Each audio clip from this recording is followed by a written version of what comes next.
Ladies and gentlemen, welcome to AEW Dynamite Grand Slam 2022. It is September 21st, and we are opening this thing up with the JAS, specifically Jake Hager, I think? No, that's Jericho. It's Jericho. What's Oh, Jericho? it's going to be the ROH Championship match. Oh, against Cesaro, right? Or Yep, Claudio. Claudio, I called him Cesaro. God damn it. Oh, fuck. Man, we're not even 30 seconds in, and I've already botched and dropped the F-bomb. YouTube does not like us. Brother, this is you're why. still doing better than me, friend. Wait, why? Because I'm sure by the time this is over, the scales will have balanced. As all things should be. Come on, Cesaro. You gave up the power of hair to defeat anyone. You called him Cesaro. Oh, yeah, well, yeah, caught me there. We were saying Cesaro so much. But yeah, Claudio, you gave up the power of hair to beat anyone. Fuck him up. Abel and Dragon Man are both here. Abel said, like the video if you love Grand Slams from Denny's. And Dragon Man said, sup, y'all. Dragon Man, I'm going to say a weird statement to you, but I need you to follow me to the end here. I need you to let me mount you, and we need to go on adventures to the center of the earth. And I need you to breathe your fire into the core to heat it up and destroy everything simultaneously. Wouldn't that be like a drop of rain in a bucket of water? He might have a point. But we'll figure it out, okay? It's about the journey. Yeah, totally. And there's Claudio with that ROH world title. I love that. He does make it look good.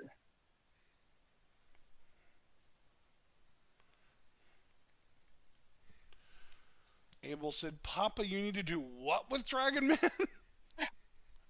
Son, it's okay. Dragon Man is my friend. I'm sure he'll be 80% receptive. Oh, Dragon Man said that his fire is magical and that it wouldn't matter how hot the core of the planet is. Notice that in that sentence there wasn't a single no to be found. Let's do it. I think that was him volunteering outright. Yeah, for sure. Yeah. I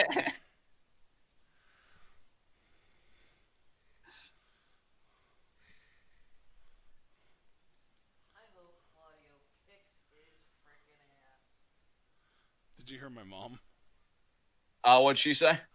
She said, I hope Claudio kicks his freaking ass. Did you hear him through my headphones? Oh, man. There it is! Oh my god, the code of honor! It's been upheld! Ooh. Get him, Claudio! Get him! Get him! Alternate how you're devastating that face! He's the king of alternating. The only thing he does better than alternate is swing. Yes. Yes. Nice uppercut. Gonna do it again. There we go. Claudio Castagnoli. David Finlay, but actually good. Yes! Yeah, look at that. Wow, look at that power. Oh, and he crotched him over the top.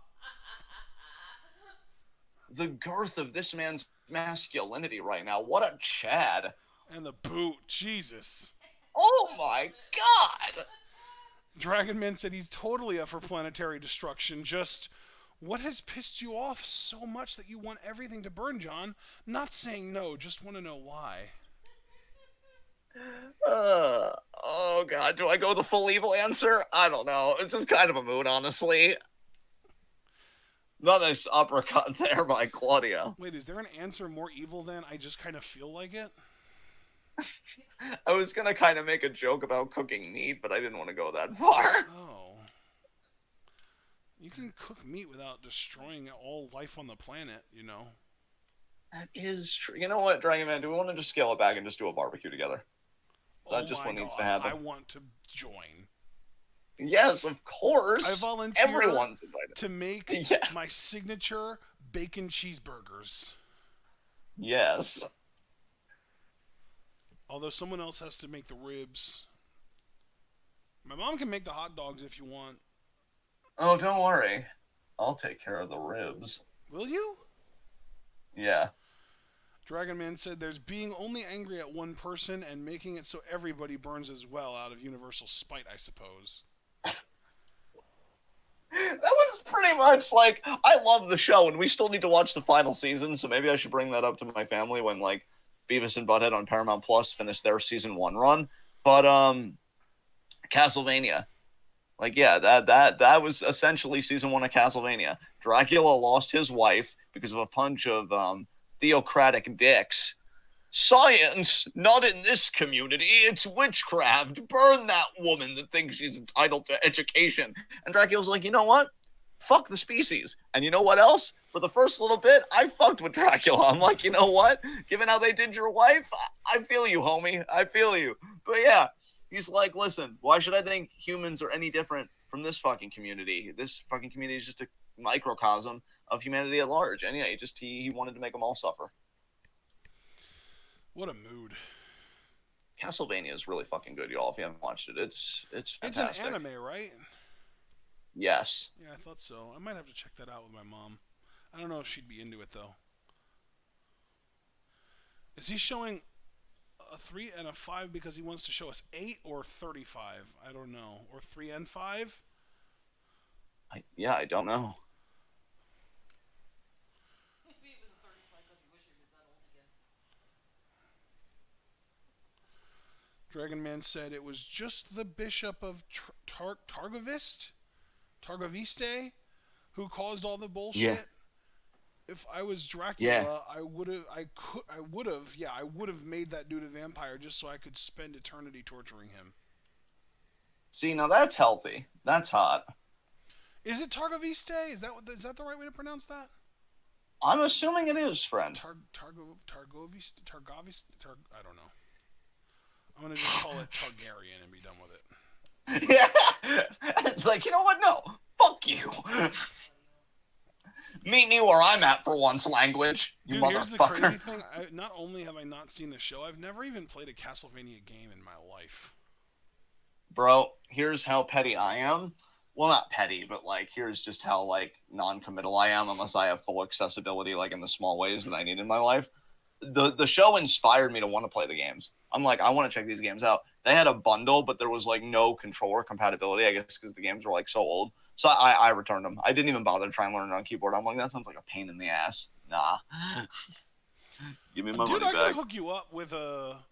Because I know I already sent you a GBA emulator. I could hook you up with some games for that are Castlevania games that you could play that way.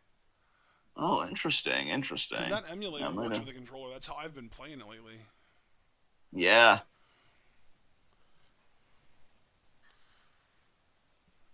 Hell, I could even hook you up. There's this thing called a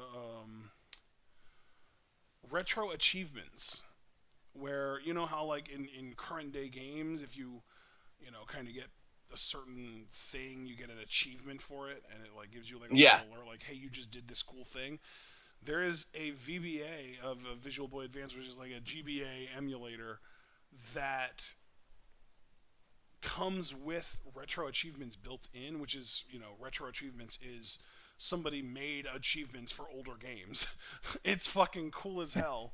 Like I was, playing, like if you play Pokemon, you get an achievement when you get your starter Pokemon, and then you get another achievement when you catch your first Pokemon, and then you get another achievement like for each gym that you beat or for each time you beat your rival, stuff like that. It's pretty cool. Yeah. Definitely, man. Like, it shows you your own progress almost. And then, like, you can play any game for the Game Boy. Game Boy Color, or Game Boy Advance. You can play any of those on the VBA Retro Achievements emulator. So, strongly recommend it to anyone. You just you should have an account on Retro Achievements, but it's not hard, and they don't, like, spam your email or anything like that, so it's worth it. Well, we're at a commercial. I just want to check in with everybody. Dragon Man also saying before I asked that, I'm like, the anime made me interested in the series, but I can never play them. I hate the endless maze setup that Castlevania games use. I never make any progress at all. I'm probably in a similar boat to you, Dragon Man, but when one thing about a property is so good or so talked about, it always makes me want to try. Like that's how I feel about like Dark Souls and Dark Souls 2, which I know is being sold on Steam. I'm like, if I ever did like want a computer that was more like intense gaming and not just like be with friends, do recordings, and mainly do academic research, like, yeah, I'd probably give Dark Souls a try. But now we're back to the matchup here, and you know what? I'm still going to do my fucking check-in. How's everybody doing? Abel, how are you doing? Dragon Man, you're beautiful. I'm sorry that I immediately asked about your power rather than checking in on you and your inner power. How you feeling, friend? Mark, I hope your day is going well. Just wishing love to everybody. Did I miss anybody? No, that's all I'm saying is Dragon Man, Mark, and Abel right now. I'm sure as the show progresses, though, when we get more of the bigger matches, more people may file in. By the way, do you know like the genre that was literally named after Castlevania that it belongs to, basically? No. You've heard of Metroidvania games? I think I have, actually. It's basically its own genre, and yeah, it's games that are like that, like side-scroller, 2D, progression-based kind of situation, and it's, Castlevania is one half of the name, but the other half of the name is Metroid. And if you've ever played a Metroid game, I think Metroid appeals to me personally more than Castlevania. Because I'm actually with Dragon Man, the idea of like these Castlevania games just being like this endless, sort of maze setup that you never really know where you are or where you're going. I think that Metroid solves that really well by having more like futuristic, I guess, kind of backing behind it. Whereas like Castlevania is more like, oh, it's the medieval era. Metroid games are like set in the future, and you have like a map, and you get to see shit, and you get like upgrades and stuff. Like I definitely, just from what I've seen, like even, dude, that's the crazy thing is like I've watched so many lists about like the best Game Boy games, the best GBA games, that kind of stuff. And so consistently, you'll see these Castlevania games showing up at or near the top of those lists. And even just in the gameplay footage that are shown in those lists, I'm like, I don't get it. You're just fucking killing enemies, and that's it. That's all you do in the whole game, it looks like. Yeah. Whereas, like, with Metroid, it's like you are killing enemies a lot, but it's also a lot about stealth and, like, puzzles and interacting with the maps and being like, oh, there's a thing that I can't access. I need to remember that for later when I gain this ability to reach it. Like that, it's. I think Metroid almost has more in common with the Legend of Zelda games than Castlevania games in that sense. Yeah. Abel said he's doing pretty good. Dragon Man said he can't complain much. And then Mark said, are we talking about Metroidvanias? Need Metroid Dread 2 ASAP. So there you go. Is Metroid Dread meant to be a sequel, or even like a spiritual sequel to any of the already existing Metroid games? Mark, do you know? John, do you know? No, unfortunately, I've never played any of the Metroid games, at least not extensively. Dude, honestly, personally, the biggest one that I can recommend is Metroid Fusion. It's a Game Boy Advance game, but man, is it fun. It is difficult for sure, but you should definitely be able to play it on a controller with the emulator that I gave you, or even with the Retro Achievements one. That might do it. Ricola Bomb. Oh, shit. Jericho just kicked out. That's it. 1, 2. Jericho kicked out. There, I just saw the kick out. I guess you're ahead of me now somehow. Yeah, I don't know how that happened. Hey, man, it's... I'm not gonna say anything, but I'm not that frustrated about the situation. Right, no, just surprising. Mark said that it's here. Definitely after Fusion.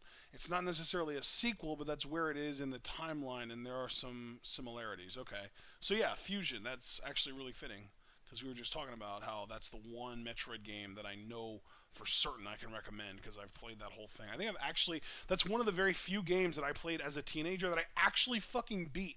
That's how good that game is. Like, that's how into that game I got, that I actually beat the game. Tell me when Jericho hits the code breaker. He did. I'm probably ahead of you now, but that's okay. Yeah, the moment you said he did, I didn't chance that I hit spacebar immediately. I just wanted to try and get us synced up again. Dragon Man Cover said, here. Only Metroidvania style game I ever played was a couple of the Shantae games. I couldn't complete a goddamn thing. I don't think I've ever played Shantae, but isn't that like that Game Boy Color game that came out really late in the Game Boy Color's life cycle that everyone mistakes for being a GBA game?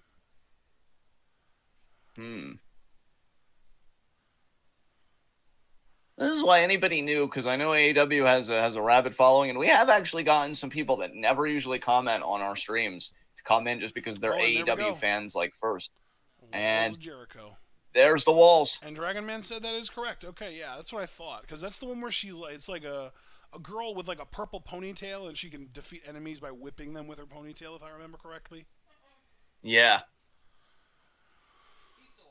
I didn't know that was even considered a Metroidvania type game, honestly. Forearms here.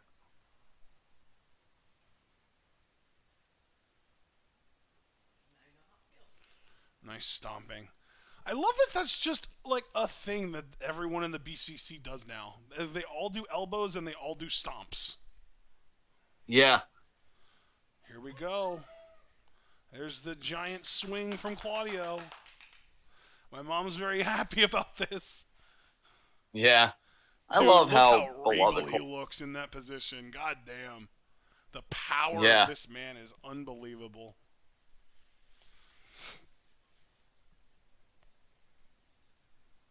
I wonder if Claudio. I wonder if Claudio's ever seen a Miyu Watanabe match and what he thinks.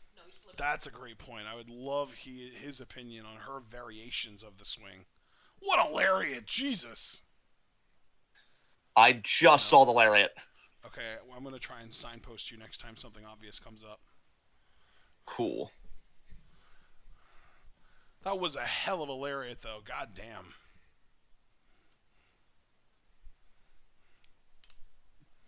Jericho's sneaking out of the ring. Oh, no, he's reaching for something. Some kind of rod, it looks like. Help me. Bat, is it? Is it like one of those weird Yep. skinny souvenir bats? Nice save, Claudio!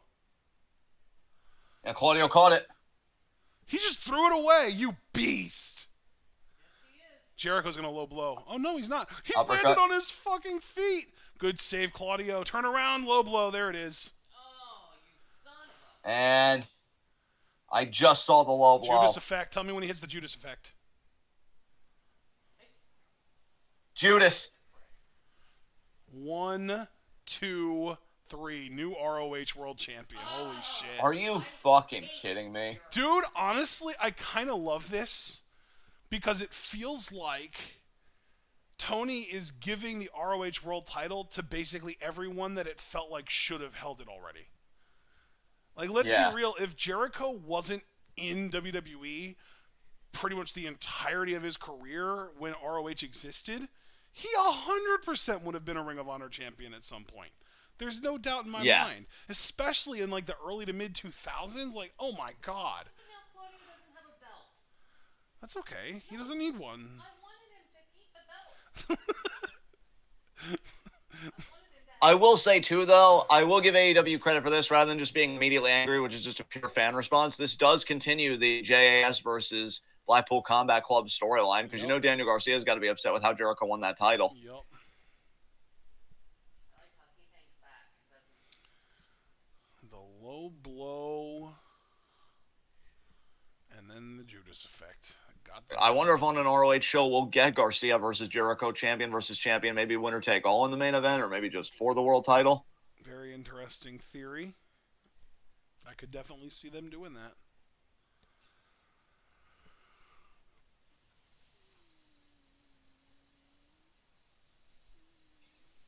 Fatal four-way for the interim. Oh, wait, AEW Women's Championship. We already know that Tony Storm's the interim champion. And then, of course, Moxley Danielson. 2. Oh, baby, main event. God, their match at Revolution was fucking awesome. Yes. Yes.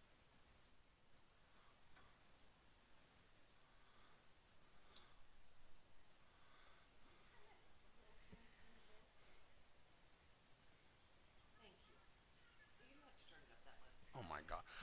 I swear to God, Mom, I hit the down button one time and it went from 5 to 2. They're what the hell? Our TV is spastic, man. I swear. Ooh. So is our fan. So That is true. Our fan is also very spastic. This is a great video package for Danielson Moxley.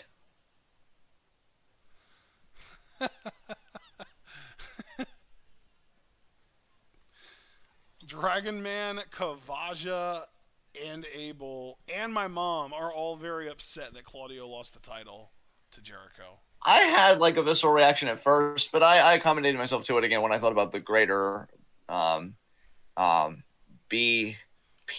storyline with JAS. BCC.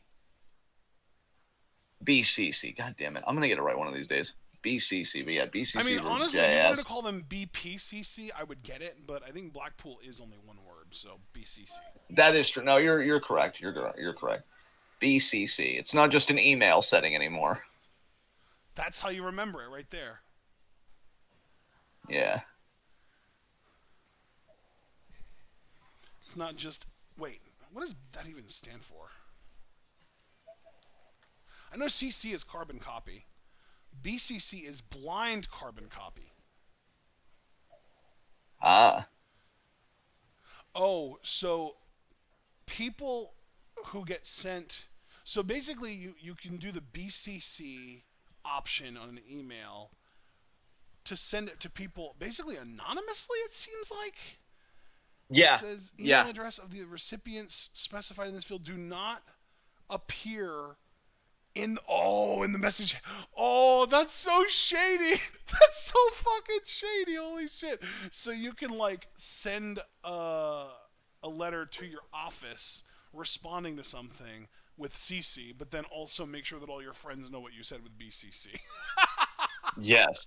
That's so fucking funny. Holy shit. Honestly, I did not know that was a thing until right now.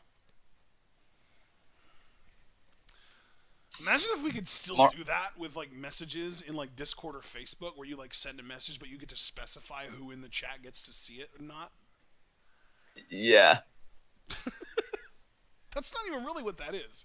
It's more like you get to send it to everyone, or like, God, I can't really think of a good equivalent to that. That's crazy. That you can just send messages to someone, but then like, I guess it's like a DM almost in a way, right? Because you send messages to people and then not everyone in the group knows that the message is being sent to them. Yeah. So it's just like an early form of a DM, but isn't that just an email? Yeah. I don't even know anymore, dude. I give up. Isn't this all just connected? It is. Everything is connected, yeah. Yeah. Both in life and in our bodies. I do think Dragon Man has a fair point. I wish Claudio would have had more like big matches before losing the title, like leading up to Jericho, because like Dustin is so beneath him. He is, dude. Yeah, it was. Oh God, I feel like it's becoming a real problem that Tony wants guys to defend the title against just fucking everyone. Yeah. Because like we've even talked about the AA. Wait, what is it? All Atlantic. Is it the AAW Championship? I thought so. Though the WWE. Wow. The W doesn't seem right in my head right now, but I could just be short-circuiting. Yeah. Oh, here we're seeing again. Oh, right in the nuts. I will say that Judas effect looked pretty great.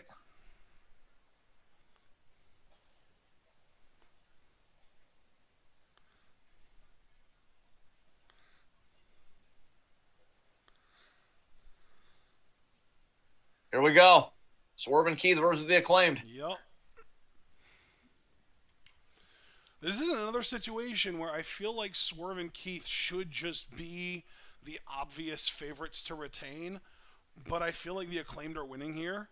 And on that same note, I don't even know if I'm angry about it because it might mean that we get Swerve heel run and maybe turning on Keith and maybe a feud between those guys, which I think I would fucking love.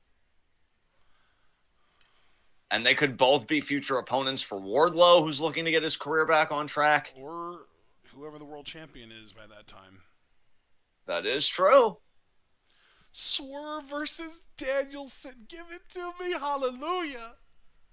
I mean, I'll tell you, even when fucking MJF cashes in that chip, because again, I already told you in a separate conversation, I watched parts of the media blitz that he did.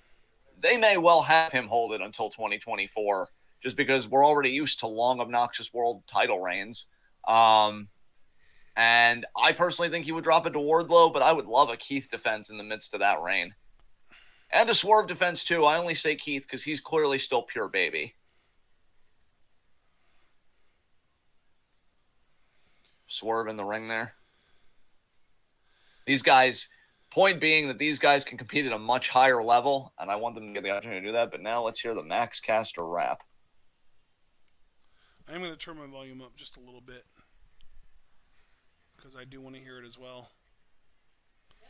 Yeah. I can't believe how many t-shirts there are in the crowd that say, "Ooh, scissor me, daddy." Or daddy ass. Yeah. Well, that, and then look at me. Fake scissors and stuff. What the hell?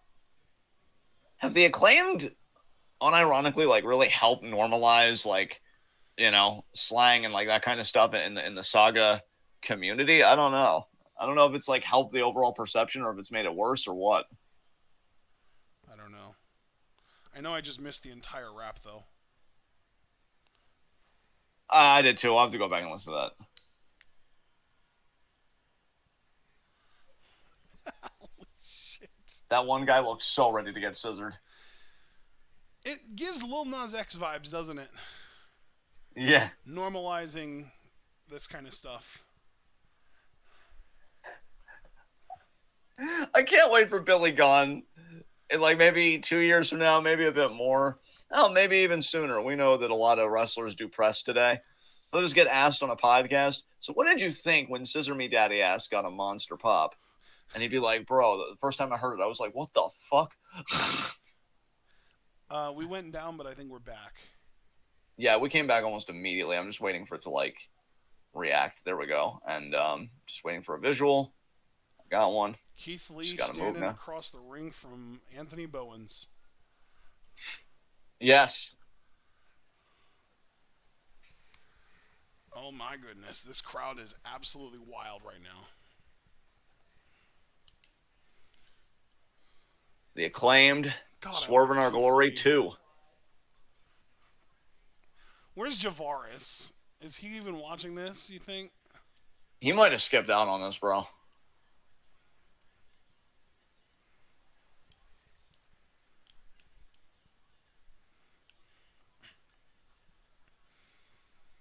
Bowens went for the leg, and Keith immediately gets him off his feet. Holy shit, the power. It'll also be interesting if Bowens gets the winning pin here, because I distinctly remember on the lead up to All Out, like the promo right before the match, Swerve in Our Glory, particularly Swerve, because again, he is more heelish in this tag team, said how Bowens is kind of the weak link, low-key. You know, he did have the injury and everything else, so it's redemption time for Bowens. He did eat the pin at All Out. That's the other thing to know, too. Go behind there. No, nice side headlock there by Bowens. He really snugged, like, tightened that up. Keith Lee with the shoulder Really block. cranking on here. You're not going to move Keith Lee off his spot, bruh. What are you doing? And I did just see the shoulder block, and Bowens looking a bit flustered. Keith Lee with a Hurricane Rana. Jesus Christ. The smug smile. I love it. Bowen's like, no way that just fucking happened. That's fucking awesome. Oh, you've That's heard of the smile of a man that doesn't let the haters on the internet get to him. You've heard of the world's strongest slam. Well, here's the world's largest Rana. Yeah. Done beautifully, I might add. Yeah, it was pretty much flawless as far as I could tell. Because there are big guys that try athleticism, and it's not awful, but it's not exactly pristine either. Like, they clearly did something. Never but forget that the was beautiful. Cena can't Rana. Yeah. Tell me when. I'm going to try and time this real quick. Tell me when get Bealed. No, arm drag. Tell me when arm drag. And Arm drag. Perfect. I think we're good now. Didn't know we were talking about your face. Oh, because I said perfect? You're so sweet. Yeah. Here comes Bowens. We're going to get a scissoring exhibition. And Not if Swerve is Swerve going is to put anything it to say into about it. Holy No scissoring shit. in this house. Bro, Swerve is such a heel and I love it so much. Even Billy Gunn looks a little hurt. Like, Even Keith. why? Even Keith is like, what the hell, man? What are you doing? Get back off. So, Oh, Swerve's dude, like, I want you to watch this. I fucking love Swerve when he's an asshole. So do I.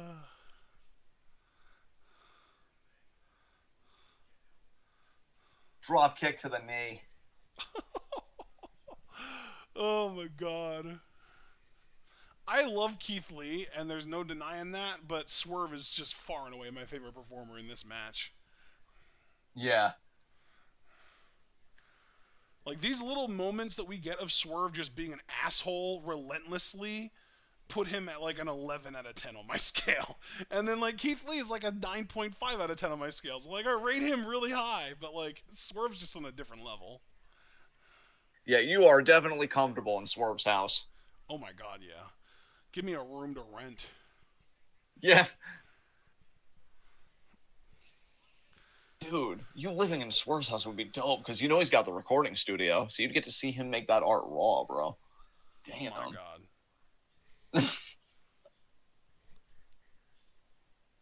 You put that together with also, like, if Tam also rented, like, an adjacent room, and then you could do Cosmic Angel stuff, you'd be set, bro.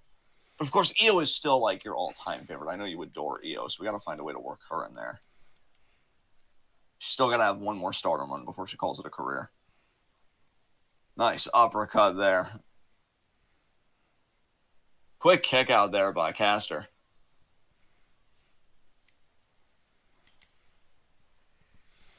Javaris is apoplectic about Jericho being Ring of Honor champion now.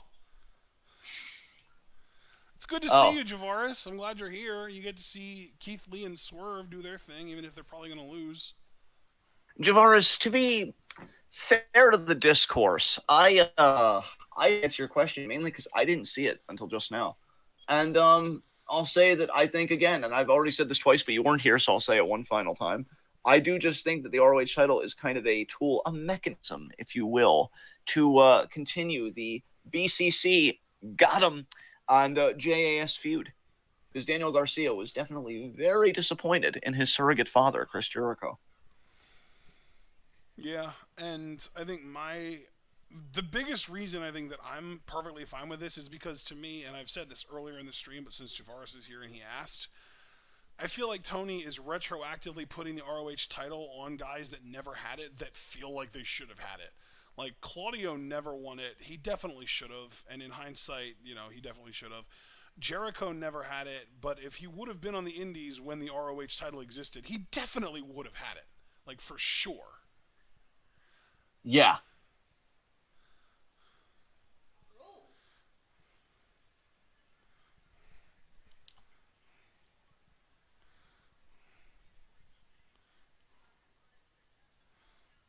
The Acclaim's big opportunity here. Draven already guessing that Garcia is going to win it from Jericho. I don't know. He might. It depends on how long his pure title reign lasts. Oh my god. But then again, they're so crazy about double champions, the wrestling world is, that maybe they don't even need that.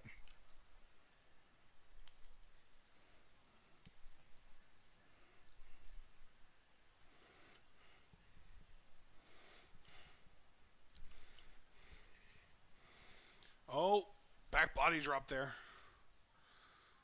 Chop. No, was that? Yeah, I think it was a chop. Super kick there to Keith. Good lord, they're over. Holy hell, that's wild. Oh, and there's that head kick by Swerve. You'll love to see it. Yeah. Absolutely. Wait, Swerve wasn't even legal? I thought Swerve was legal. I thought he was the legal man. Oh, shit. Here we go. No, Bowen's fighting away. Okay, Keith, this is when you just drop him. Just powerbomb him. No, you don't. Oh, that's unfortunate. Swerve misses the stomp, gets rolled up. 1, 2, and the kick out. Bowens? Buckle bomb. Nice. Looked great. And, Keith, checking the arm there. Headbutt. Holy shit. What a grizzly this man is. Quite an effect on. Fucking bear swipe, man. Jesus. Yeah. He's a burly son bitch, that's for damn sure. Keith now. I did just get a hiccup. I'm guessing that's just me. Oh, fuck. I might have. Keith just bealed Bowens out of the ring. Jesus Christ. Jesus Christ. Oh, my. One-handed spinebuster to Caster. I just saw that, too. Jesus, Keith. Are you okay, bud? Listen to the boos, dude. Listen to the boos. Is Keith going to go for a fucking moonsault? I think he is. Oh my God, he is. A middle rope moonsault at that. Holy fuck, holy fuck, holy fuck. He whiffed, but it looked great in the air. And to think that, because I did see one Twitter user tweet out like praise at Gunther, but at the very end of, or Gunther, excuse me, but the last line of the tweet was a diss at Keith Lee, and I'm like, you didn't have to do that, man. Like, Keith is still fucking awesome. Yeah.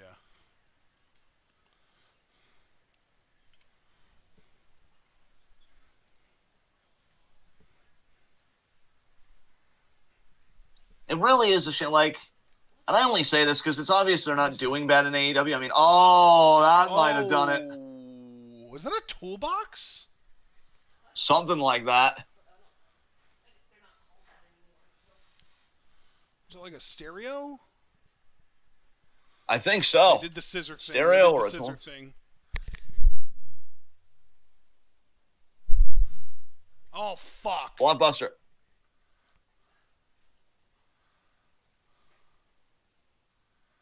Okay, I think I'm good. Caster, wait, is this a legit injury? Because it seems weird that this just happened all of a sudden.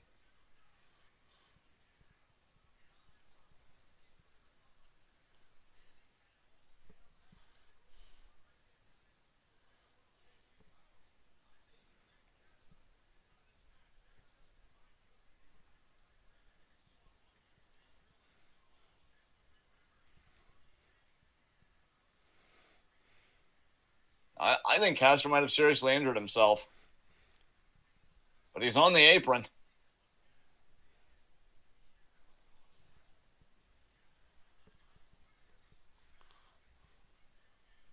Tag did Swerve. I haven't seen the tag to Swerve. Now I have. Okay. I'm going to try and remember to signpost you. Tell me when you see... Caster hit a Just back saw kick to the suplex on face. Swerve. All right, back suplex. And goes around, goes behind, back suplex. Perfect. Beautiful. Excelente, bro. Thanks. Here we go. Oh, Swerve caught him. Right hand. Swerve might do... Oh, actually, what the hell? What in the world is Swerve thinking here? Oh, You double thinking team like move with a Keith. middle rope steamroller? It's going to be a double team move with Keith, bro. Oh, what the He's fuck? going to throw him into a pounce. That looked like shit. I think it was so much better conceptually than what it ended up being. It's because Caster didn't land right. I think he's genuinely injured. Set up the power bomb. 2. Kick out.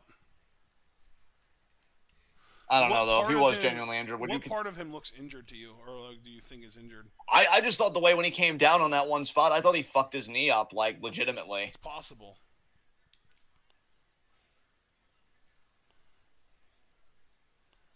Bowens pulled him out of the ring now. Swerve maybe going to dive. Seems like it. Springboard.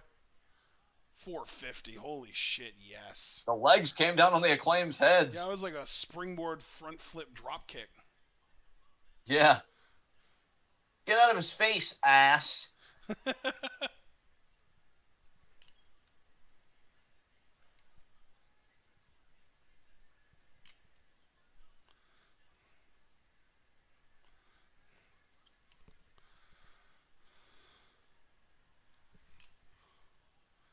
Oh, shit. Billy Gunn with the famouser. Gets him back in the ring. This is probably going to be it. Caster drop kicks Keith. Oh, I'm guessing Max is fine now with the way he scaled that fucking rope. Elbow drop. Pin. 1, 2. Yep, that's it. There it is. We knew that was coming. Well, they at least protected Swerve and Our Glory Sunday because there was outside interference with fucking Billy Gunn's famouser. And that wasn't nothing because it led directly into the finish.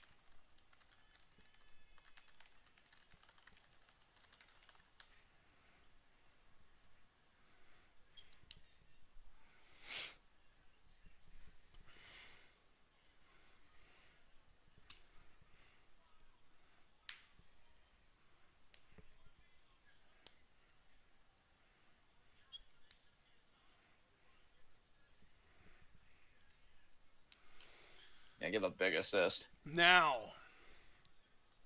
are we going to get the heel turn from Swerve, or are they going to slow cook it? Yep, here it comes. Scissor!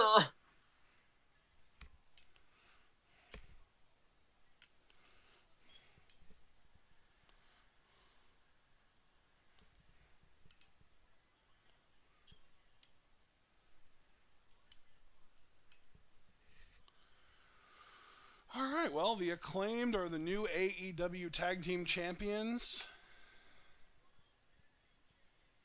Yes.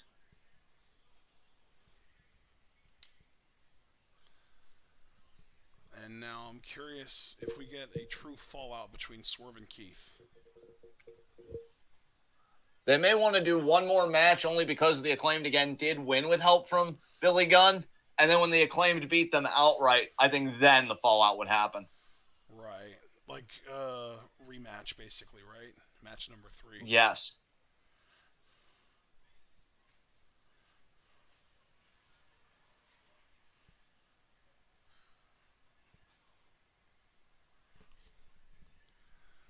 And you know these guys are going to lose those titles to the Gun Club because, you know, you want to give credibility to the firm.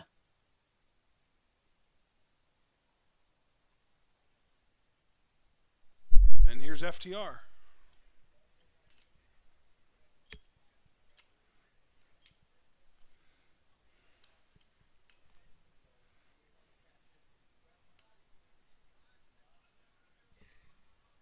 And the Ass Boys are here. Yeah.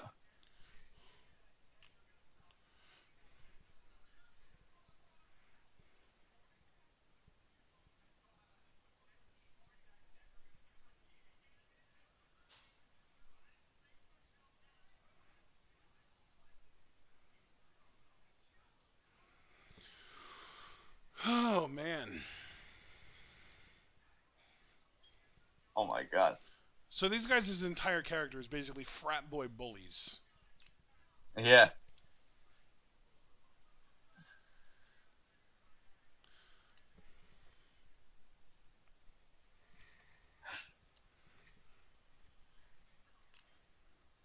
Is this Gundam? I Did I see think the Iron so. Giant? Or, Oh, it's Ready Player One. That's why. yeah. Ready Player One, a.k.a. references the movie. Oh, man.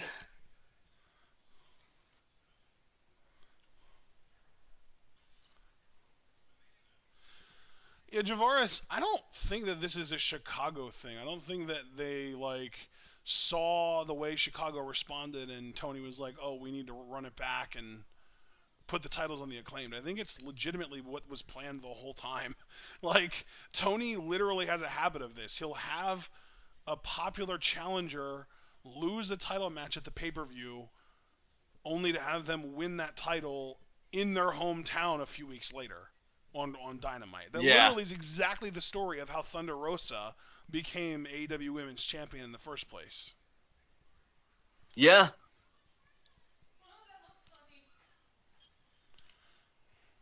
I mean, hell, he even did it the other way around with CM Punk. He had him lose the AEW World title a couple weeks before a major pay-per-view only so that he could win it at the pay-per-view because it was in his hometown.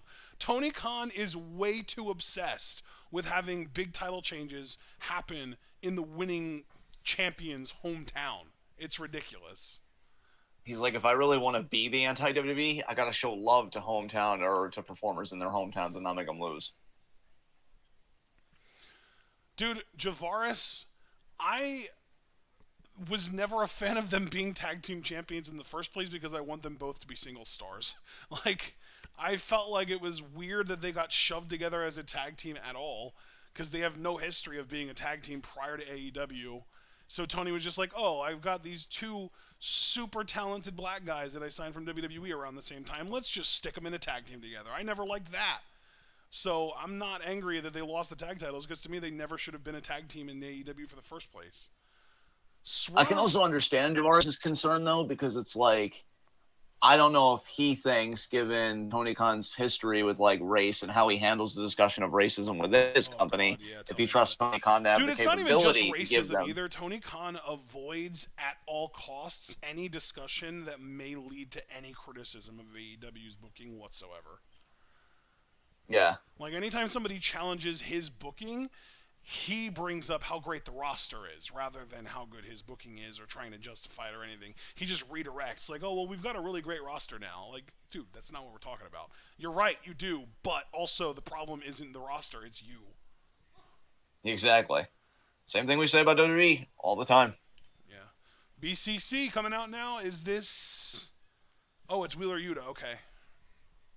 Okay, you are ahead of me because I was still on commercials, and now I'm seeing the Combat Club Titantron. Okay, so I'm a few seconds ahead of you. Not too bad. Now I'm seeing Yuta. Okay.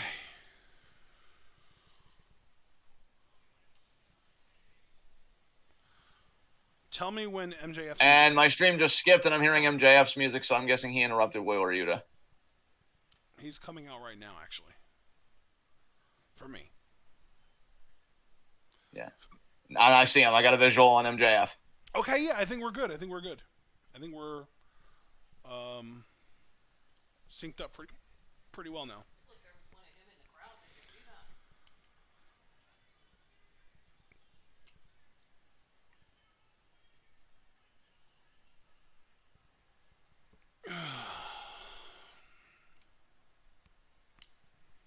A lot of those scarves all over the place, aren't there? Abel said, I like the Acclaim, so I'm happy for them. I'm sure Keith and Swerve will thrive as singles guys because they're both awesome. Yeah, that's pretty much how I feel too. Javara said, okay, hear me out. Keith Lee, Ring of Honor champion. I would definitely be down for that. I mean, obviously, Tony has like a direction he's going with that title right now as far as like he wouldn't put it on Chris Jericho if it wasn't for a reason. But like, yeah, I'm down. I'd be very happy to see that. That honestly, if they would put the Ring of Honor title on Keith Lee, like the match where he challenges for it, I might even ask you if you'd want to live react to that pay-per-view. And I would be open to it. Oh, God.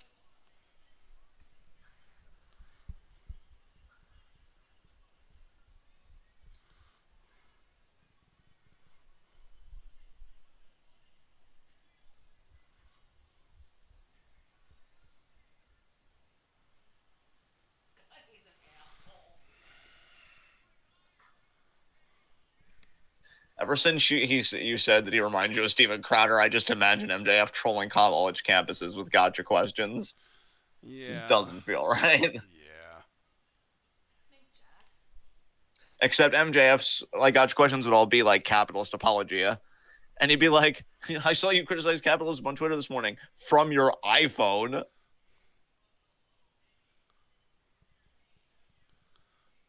Wheeler Yuta pointing out facts. Damn.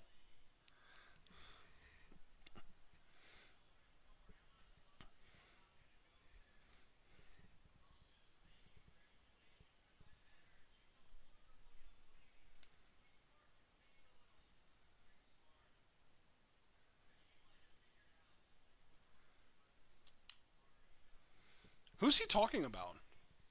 Oh, MJF's fiance. Oh.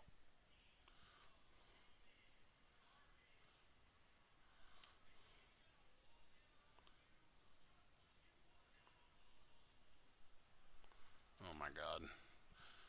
Not a fan of the work shoot shit.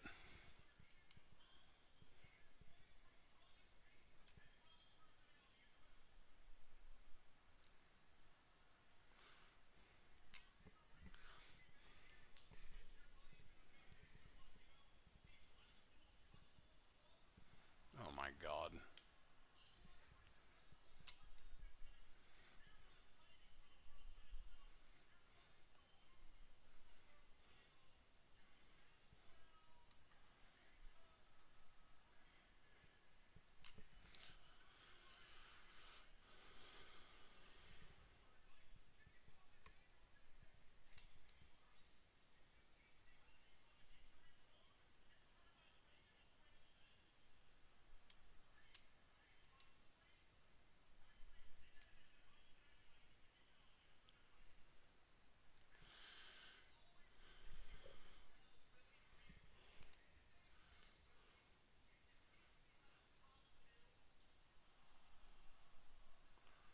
That was a stiff looking slap. Damn. Oh, the headbutt though, fuck. He shoved Shivani? What the hell? Where's Taz? That would be hilarious. Fucking Taz comes to the defense of Shivani as broadcast partners. Yeah. That would be amazing. Is this Jericho? Oh, it's Big Dub. Oh, I thought it was Morrissey. Yeah, we both did. The Firm. the hair. Yeah. Now? Oh, wait. Actually. Oh, that's interesting. There was a weird thing that just happened where I got a notification on Streamlabs saying that we were disconnected and that it was trying to reconnect, but I guess it must have just successfully reconnected because now we're good. You can still hear me, right, John? I can still hear you perfectly, yeah. Is that Diamante? Is it actually? I think it is. Who the hell is this?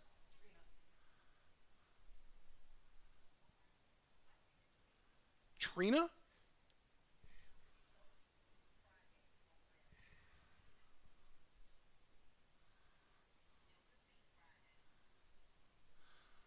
I like Diamante. She's cool. Oh, who is this? I feel like I should recognize this music. Orange Cassidy.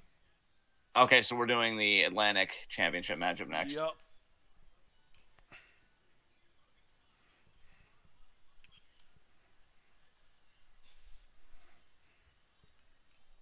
Yeah, AEW All Atlantic Championship.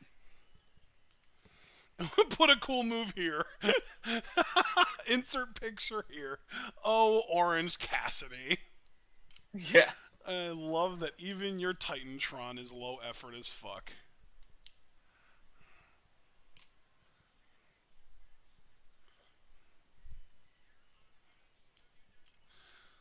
Oh, Trina is a female hip-hop artist, apparently. Ah.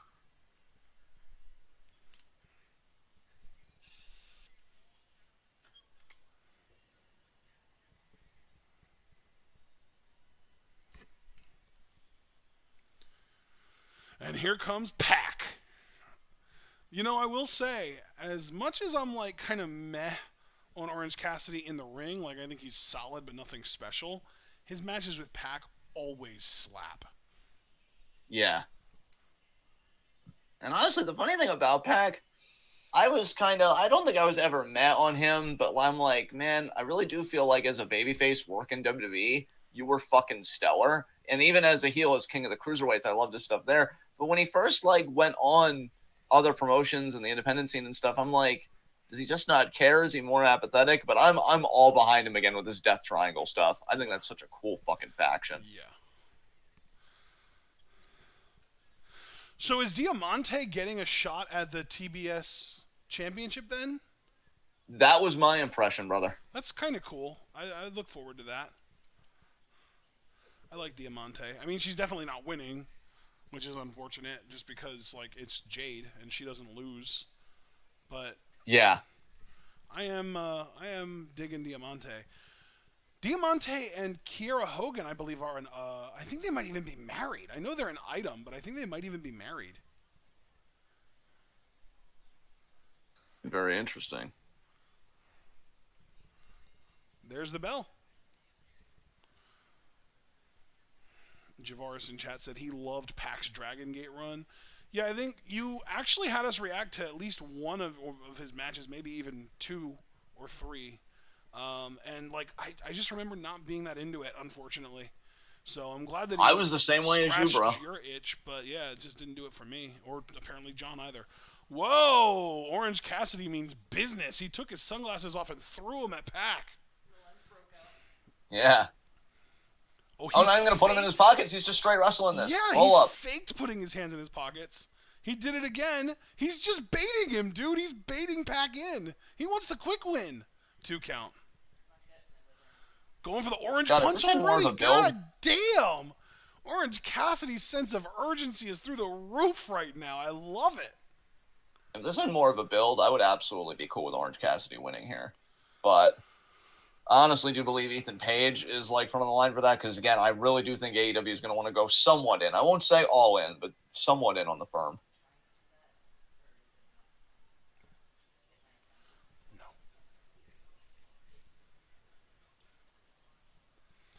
I'm playing with this hand because I have it down here and I'm tempted to grab it.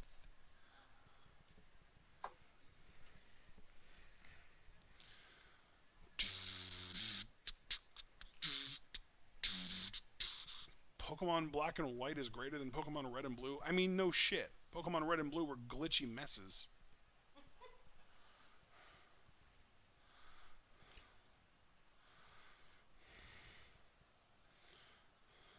Nice. Oh, he actually did a drop kick. I love that.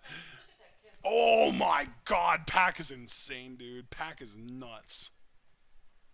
What a boot there. He's beating the shit out of him. You love to see it. You truly love to see it. Yeah, Pac is not taking any shit right now. No. Put some respect on my fucking name.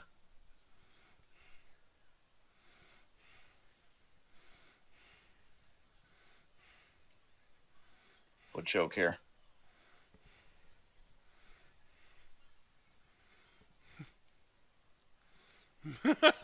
Pac talking shit to Bryce. I think it's Bryce. Might be Rick. Face right in the apron of Orange Cassidy there.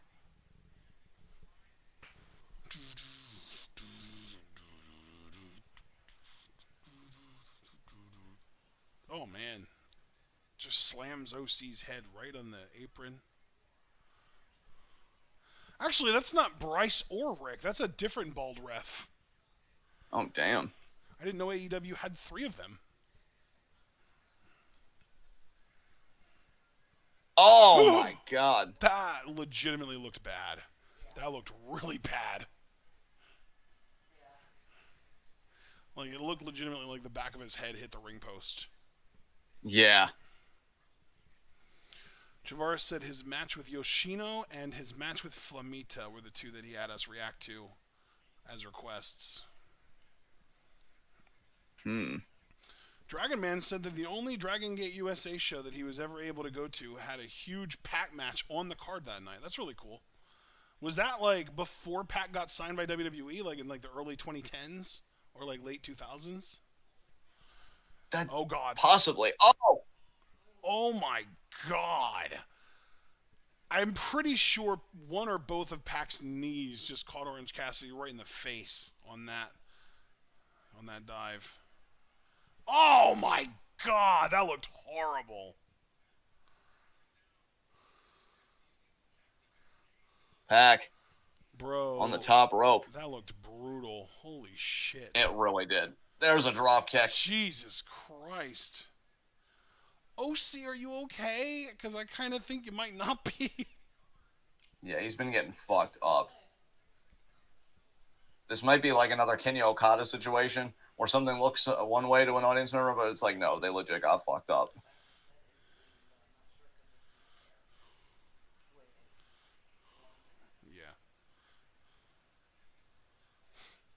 Pac with an Irish whip. Oh, hard Irish whip. Fucked him up. Swiping his hands clean.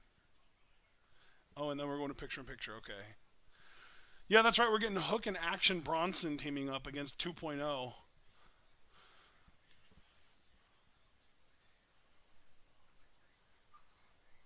And yeah, Pac just working the foot choke, referee admonishing him here.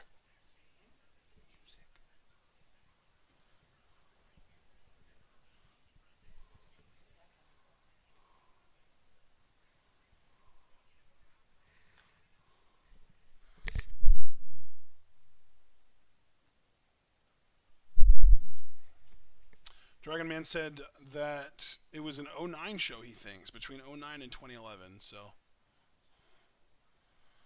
Yeah, that makes sense. So it was before Pac got signed by WWE. I think, didn't Pac get signed by WWE in, like, what, 2013-ish, maybe?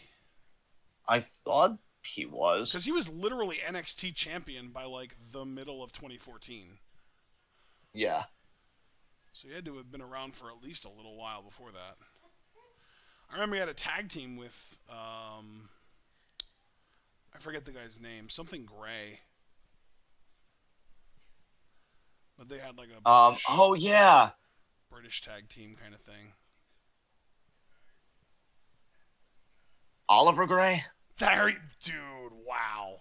Your memory blows my mind sometimes. Jesus. God Your damn. face blows my mind every time. Aw, you're just on a roll. Like butter. Oh, that grilled cheese burrito. Damn it, Taco Bell, I'm lactose intolerant. Stop making Dude. cheese look good. It's not even the fucking shredded cheese that looks good. It's the cheese sauce that they pour over it that looks amazing. Dude, I know. Do you realize, by the way, that that's the kind of cheese that they use at Arby's on their beef and cheddar sandwiches that they have? I did not know that, no. Yeah, dude. If you go to Arby's, you can get a beef and cheddar sandwich or a beef and cheddar slider, and it's like beef with that like cheddar cheese sauce poured over it. It's crazy. Dude, the first time a Taco Bell ad got me, and by which I mean got me, like I went to a Taco Bell and I bought the shit so the advertising worked on me, was the smothered burrito. And now that grilled cheese burrito, I'm like, fuck. Family, we need to go to Taco Bell. But what? We need to go to Taco Bell now. Very Rick energy that time. Yeah. No time for explaining. That's like the... And we're back. Honestly, that might be the most annoying thing that Rick does to me. Like, we're talking about a man who literally belches every single line that he speaks, and yet that's not the most annoying thing to me. The most annoying thing to me is that he thinks he's so above everyone else that he refuses to explain things. Yeah, isn't that kind of proving the opposite point? I mean, you're kind of just a dude. Like, if you're really above everybody, that should also entail that, oh, I can communicate all these ideas to the, perceived lowest common denominator. And you never do. No. So maybe you suck. What a kick there. We even just saw that in the episode where everyone got sent to different dimensions. Like, their dimension of origin. And he was like, I don't have time to explain. And then, as it turned out, they had plenty of time for him to explain it. And he was just being a fucking obtuse asshole. Yeah. Like always.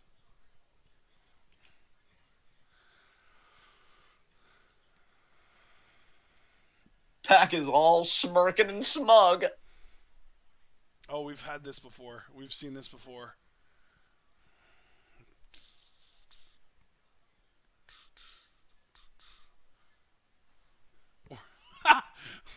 OC was getting ready to roll out of the ring, but Pac grabbed him. Oh, what a German.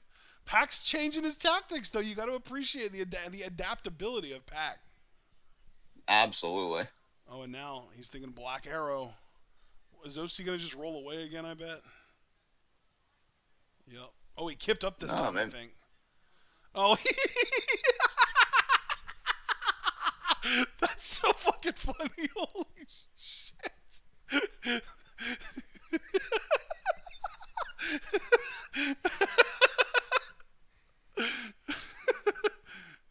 Oh, the victory roll. Oh, shit, he crossed the legs. 2 count. Spin him around DDT. Pac held on to it. Dude, I love that Pac is like remembering OC's shit that he does. Stun Dog Millionaire. You didn't remember that? Holy shit. Pack down. my Orange God. Cassidy feeling it. That was a Nice really nice suicide in the safe barricade. dive. That looked great by OC.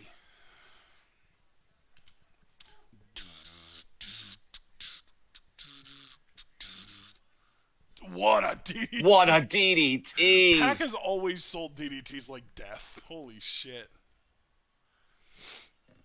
Jake Roberts is like, that's right, Pac. That's the way. Yeah. Oh, and now we're going for this DDT again, and he got it. And again, Pac sells it like fucking death. Holy shit.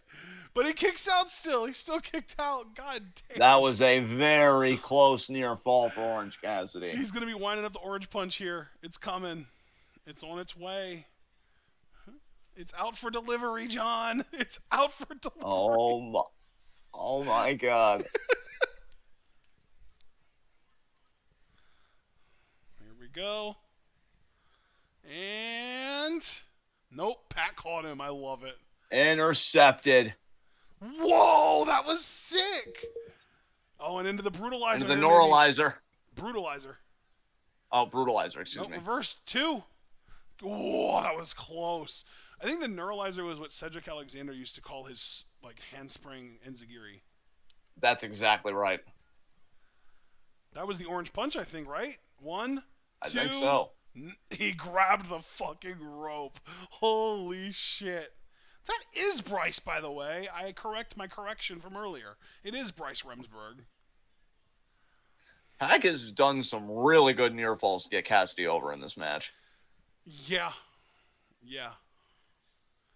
I'm starting to like warm up to the idea that Orange Cassidy is just actually good at what he does. Like, he's not amazing in the ring, but I don't know if I can tell you the last time I've seen an Orange Cassidy match that wasn't at least good, you know? Yeah. Like, at the very least, this I dude's might be- entertaining. Oh! He just punched him in the face with a hammerhead wrapped in his hand. Or with his hand wrapped around a hammerhead, I should say. This match is That's so the beginning over. of the end. He doesn't even need the black arrow. 1, 2, 3. You know what? It's Thank you, desperation. AEW. Yeah. Thank you, AEW, for doing something a bit better than Stardom today. Because I still haven't forgiven the whole Suzu hitting fucking Momo in the head with a fucking wrench. And then, like, getting the fucking her modified, like, page turner of sorts maneuver for a 2 count. I mean, she got the German immediately after, to be fair. So Suzu did win, because it would have been even more egregious to have Momo win after that. It took so long. This interaction is hilarious. Bryce is up in Pac's face like, hey man, what the fuck did you do? This isn't right. Pac's just like, what? I elbowed him. And Bryce is like, look at him. He's still out. And he lifts Orange Cassidy's hand and it plops down. That was hilarious. Oh my god.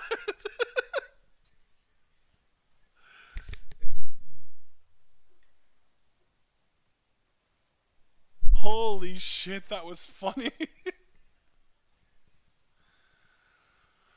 Mark with a good point. Every single winner so far today has done so via cheating. We had Jericho with the low blow. We had the Acclaimed winning because of Billy Gunn's interference. And now Pac wins with a hammer. So I wonder if, like, a future Dynamite's just going to be, like, running back Grand Slam because of all these cheaty finishes. Because that's just so weird. Oh, man. Up next, our women's match. Tony versus Serena versus Athena versus Britt. Okay. Well, Please. anyone but Britt, right? Anyone but Britt. Yeah. Are we going to go see Black Adam when it comes out, Mom? It's October 21st. It's literally exactly 1 month from today. Good luck, Dwayne. Dude, honestly, the more that I see in trailers, the more I feel like this movie is not going to be very good. I'm honestly kind of with you, dude. Like it's And, it's like, an epic idea, and like I really hope that it is successful for Dwayne's sake. But my God, this movie looks way like it's. Let me put it this way: the movie looks like it's trying way too fucking hard to establish Dwayne Johnson as a badass. and like, I'm gonna say it again, y'all, and I feel like Black Adam is like the hardest proof of it so far, at least based on the trailers. John Cena's a better actor. He is, dude. 100% he is. Like, Cock Blockers was great. Fucking Peacemaker was fantastic. If you John Cena even got literally some genuine lined emotion out up- of me with Peacemaker. If you literally lined up every single piece of Hollywood content that both The Rock and John Cena have made, Peacemaker is the best thing that either one of them have done. Yeah. And honestly, I would say Blockers is right behind that. I think Blockers is better than anything Dwayne's done either. I love, Our too, that stream John went out, by Cena, the he... way. Or at least mine. Yeah, I'm refreshing incessantly. But, like, yeah, I love that John Cena low-key kind of challenged his range, too. Like, he's not afraid to laugh at himself, whereas I've only seen The Rock primarily do comedies. Or primarily do action movies, excuse me. Action movies. But, yeah. Oh, shit, I fucked up. I'm gonna run to you. Boom. Boom.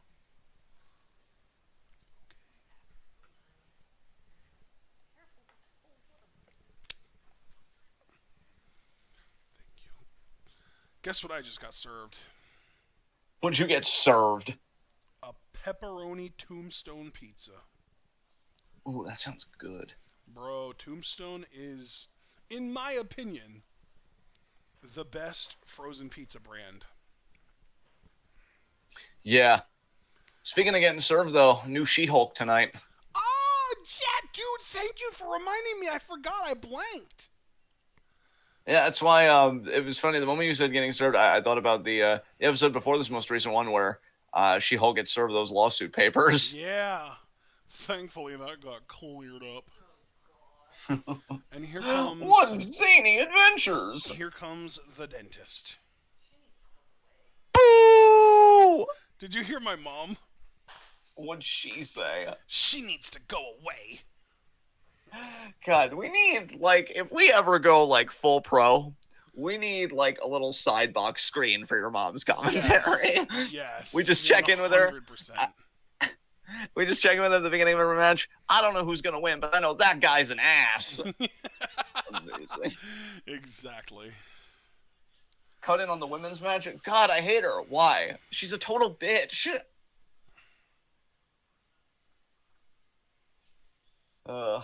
Impeccable.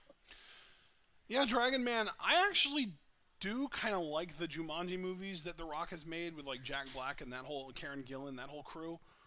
But, like, and it's, like, I will say, I do think those are good movies. I don't think that those are, like, total trash by any means. I think they're fun, they're enjoyable, they're good movies. And like you said, they're, like, good family movies, right? But, like, I would still say that Peacemaker and Cock Blockers are both better pieces of entertainment in general than the Jumanji movies, which I honestly might even say is The Rock's best work. Yeah.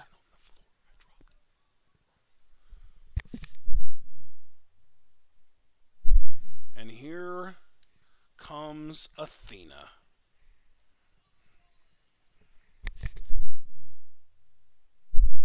Damn, that's cool. I dig it. Are there any hometown heroes in this match? Is anyone in this match from Long Island or New York in general? No, I don't think so. Well, then I don't know who to pick. I'm just going to assume Tony retains. Yeah, I've been assuming that Tony's going to retain pinning Serena Deeb. So we'll see how that goes. Abel said Ashton's mom's commentary would need to be mandatory for all Moxley and Elias matches. Yes. Dragon Man said, go everybody but the dentist. Like, have you even explained to your mom, because at least I think this is happening, that given that Triple H is just returning people back to their NXT gimmicks, we'll probably get Elias again soon. Are you aware, Mom, You won't have to worry about it. that we're probably just getting the return of regular old Elias again at some point? Oh my god, yeah, I'm excited. Yeah, she's Oh yeah. she's happy. Yeah, I could hear it. According to Kavaja, Athena got a new theme. Oh, interesting. Mark said that he thinks that his favorite movie The Rock was a part of was Be Cool. That's a good Super movie. kick there by I Athena. mean, I won't say that's a great movie, but it's a solid movie. It's fun. I think that's like in the upper echelon of The Rock's work. Honestly, if we're just naming what we think the best movie is that The Rock had any part in, it's The Other Guys to me. That movie was fucking amazing. I love The Other Guys. That's one of the movies that I've seen like 5+ times in my life. It's so good. Yeah, it is. But It his is a role in great that movie film. is very minimal. Like, he's barely in it. Right. He's in like the first 5% of the movie, if that. Serena trying to pick her spot here. Gonna trip them both up, roll them both over, go for the double pin. Yep, there that is. 1, 2, kick out. Makes sense. Oh, ducks. Drop toe hold. Looking for a Muda lock maybe here on Tony? Oh, wow. Okay, abdominal stretch here on Athena. Okay. Nice abdominal here. I like how this is just a triple threat with Britt chilling in the corner. Yeah. Look at that vertical It's like, suplex. do all That the was work beautiful. from... Yeah, that was great. Serena's so good. Britt? Serena. The Professor. That's her nickname. She's the Professor, Serena Deeb. Yeah, the dentist and a professor. And an Aussie and a goddess. I was thinking the same thing, Bestie. It's funny that our commentary is on the same wavelength. John said he was thinking the same thing as what you said, the dentist and the professor thing.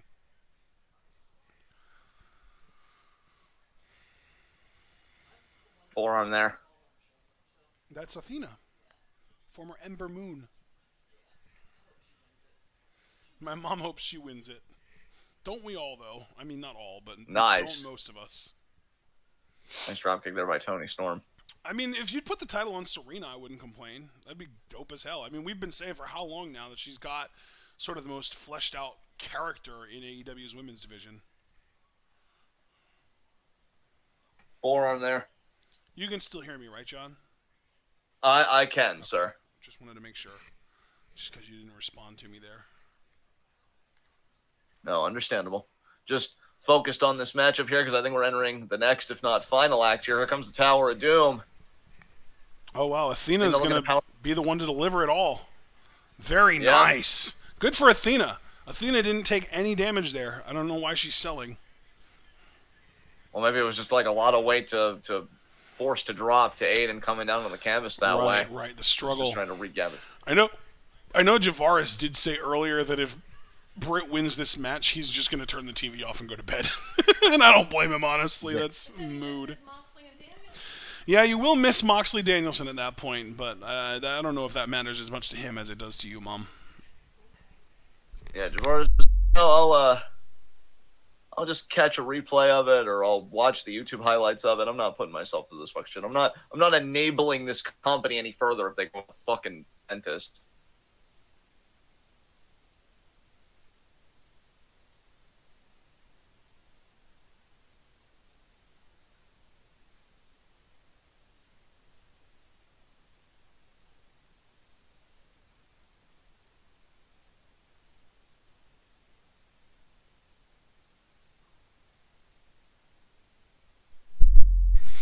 Abel, I love you and your completely reasonable, nuanced takes. More people should strive to be like Abel. Yeah, son. God, you make me a better person.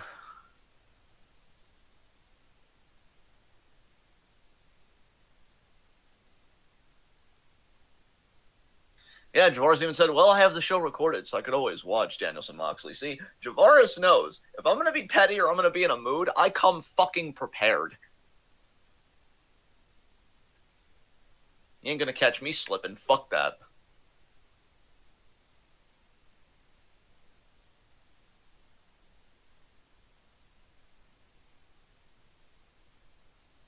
I think this Lyle Crocodile movie should be getting advertised on, like, Caillou, not pro wrestling. Yeah. It's clearly a movie for kids. Like, it doesn't even look like a family movie. It just looks like a kid's movie. Fuck Caillou, by the way. I mean, I think Sorry, it's but- canceled anyway, so it's an outdated reference, but you get the idea. I mean, you're right on all counts. It's just, I am never gonna pass up an opportunity to body that little shit. Is a little shit, isn't he? Yeah. Caillou's like, oh, hurt me! Oh, push me! And then I just rip my skin face off and say, it was me, you little shit! While in complete fucking agony. Skin face, huh? Yeah. Quaker Oats filling station. You ever eat Quaker Oats, John? I have. I was going to say, you definitely strike me as the type of person who would eat oats. Yeah. Fuck the Quakers, though. Are there any oats that are, like, ethical? Or is it just another no ethical consumption under capitalism thing? I mean, maybe when we get Ashton Oats. How do you make oats again? I don't know. I'll have to look up a recipe. Damn. I don't think... And then when you get interviewed about the recipe, you can fuck with people. And then you'd be like, well, step one is to not be a reactionary. And get full cups of communism. Add milk or your, dairy-free substitute if you're lactose or you're vegan or whatever. And, yeah. Go behind. Nice German there by Tony. Oh, why? Apparently Caillou is getting a reboot. Can I have anything? And it looks ass. Well, look at what it was going off of, Javaris. Nice drop kick there by Athena. Imagine taking something that is almost universally panned and being like, you know what we really need to do with this is make a ripoff of it and a copy of it. I have never wanted to curb stomp someone's baldness so fucking bad. Say that again? And not even Corbin? No, not even Corbin, because at least Corbin's even with down bad Corbin. Caillou has just always been just the worthless little fucking shit.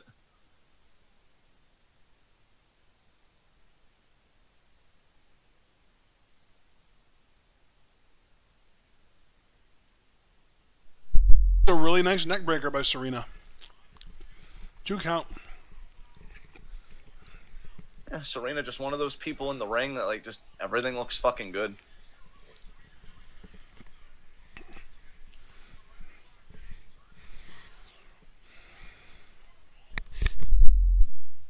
Oh man, Tony, that looks like a real bad time. Oh, and Britt there with a super kick.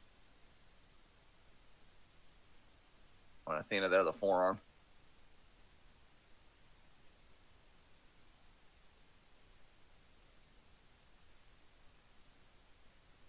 Oh, Athena caught them both. Look at the power of Athena.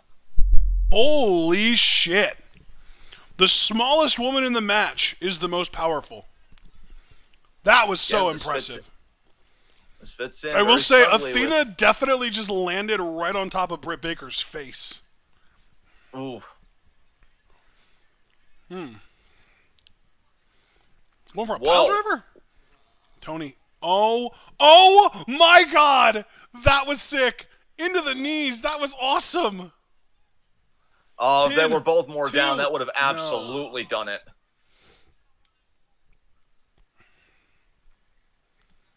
God damn. This match do be slapping, though. Yes. They've successfully managed to minimize the dentist's effect in her presence. And nice boot there from Tony. Wrapping the arm. I just saw over Tornado DDT. Ahead of who? Got it. Okay, yeah. Holy shit, that sell by Athena. Oh, fuck off, Britt. Fuck you. She's gonna win.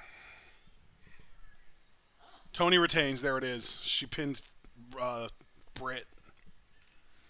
Damn. Let's keep that in mind when Britt is the first woman out of these 3 women to get another title shot. Yeah. Tony pinned Britt in this match. No shenanigans, no nothing. I low-key expected, like, Jamie Hayter to maybe make an appearance, but I like that Britt just ate the pin. I like that they're kind of nerfing her a little bit. Just a little bit. Ew. Gross.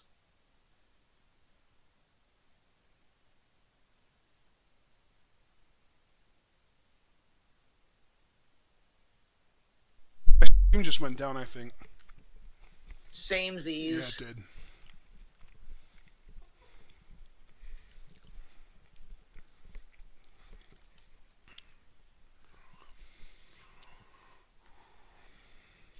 Well, it's still not back for me. Abel in chat said, get her Jamie, so I'm wondering if Jamie Hayter came out and started attacking Britt. Oh, man, we're missing it? God damn it.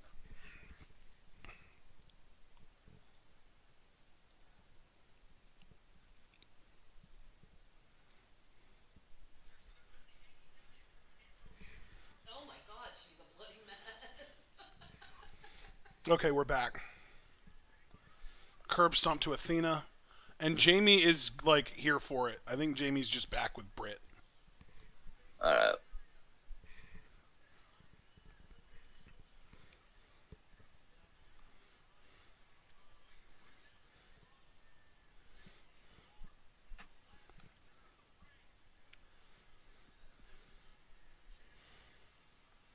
Whose music just played? I have no idea.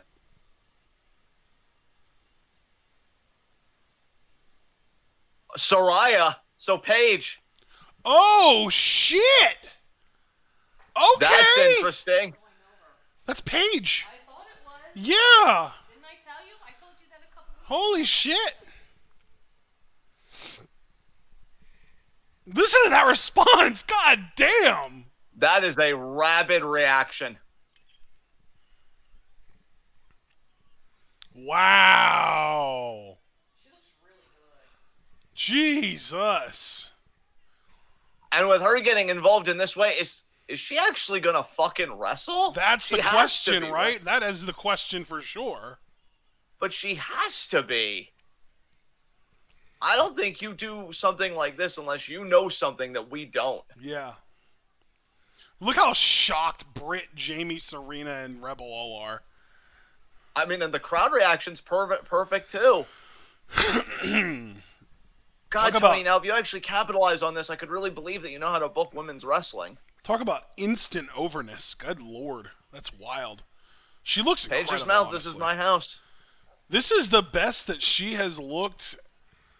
I mean, I'm not trying to use signposts unintentionally here, but I feel like this is the best that she's looked since before her relationship with Del Bitchbag. Yeah, I would agree with you. She looks great. Not only does she look great, dare I say she looks ring ready to me. I mean, Yeah. again, we know the issue was the neck, and you can't see that with, like, the naked eye, but...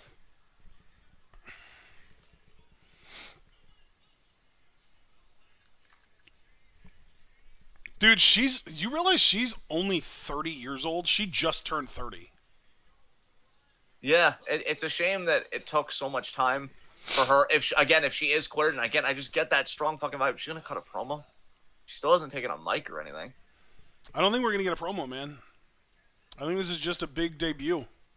This must be what Tony had up his sleeve that he was talking about earlier. Yeah. Oh, Tony and Athena are getting back in the ring to join her. Oh, wow. And here Oh, well, I'm comes- muting this. We can keep talking about Soraya. 'Cause Christ. yeah, I'm not fucking looking at his emo poser ass. You know what? I'm happy for Paige because it's very clear with what we learned about Del Bitchbag after the Paige relationship, and I really should get used to calling her Soraya, that he was clearly a very dangerous and violent man. And I don't even know what she went through. I mean, there were allegations on her side of violence, and I believe her. So to know that Soraya came out of that, some drama with her family, I want her to be good on this run. I want her to get the run that she wanted because she came in with so much promise. I even remember in one of our early 12 episodes saying that, like, oh, Paige at the time, absolutely going to be a future Hall of Famer just from her NXT run. Oh, shit, dude. We're getting Sting and Darby Allin versus Matthews and Brody King on Friday. And a Golden Ticket Battle Royale that includes Lance Archer, Roosh, Hangman, Penta, goddamn, Jade Diamante. Yeah, this is definitely a Rampage worth reacting to. Action Bronson and Hook versus 2.0. Low key, bro. Ray like, Phoenix versus Jungle Boy. That's gonna be nice. Eddie Kingston versus Sammy's finally happening. Okay. Go ahead, man. I'm sorry. I cut you off. No, I was going to say I wouldn't be surprised if Archer won that Golden Ticket Battle Royal. Oh, my God. Rampage is stacked this week. It's a 2-hour special. I know it's a 2-hour special. It's just stacked. And Danielson Moxley is next. Okay, wow. Holy hell. Well, alrighty then.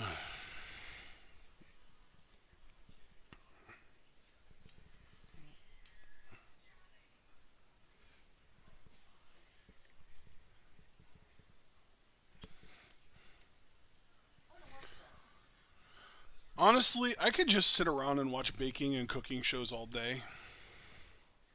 It's a real problem for me.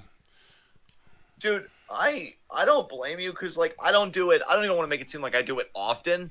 But, like, I totally get why people do it because if I even indulge in it a little bit, like, I'm caught.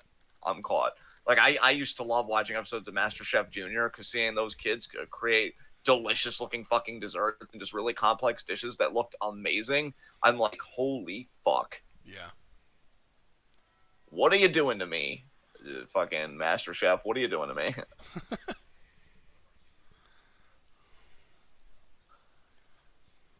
That's why Andy consistently is the most relatable character to me in South Park. Because this whole Cream Frage era, like, just for that one episode. Cream Frage. Yeah.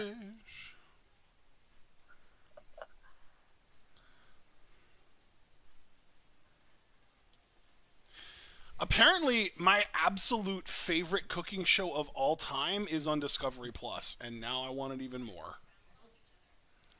Hooray! You're not going to ask what it is? Oh, I honestly just thought you were going to tell us. But what is it, friend? Good Eats. I think I've heard of that one. With Alton Brown. Nice. You ever heard of Alton Brown before? I feel like I have, actually. That's a name that's vaguely familiar. Yeah, dude. He's like almost like a food scientist, actually. Interesting.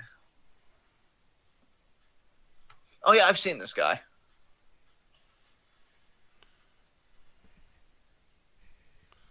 He was on an episode of Hot Ones, and he just fucking aced it super easily. Like, he had no issue at all. And, like, he, like, brought, like, I think he brought half and half, actually, to quell the heat. Yeah. And he didn't use it until, like, the 6th or 7th wing, and he did the last dab and everything. Like, he was a boss, man. He was great. I went back and I watched the Gordon Ramsay one. That's great.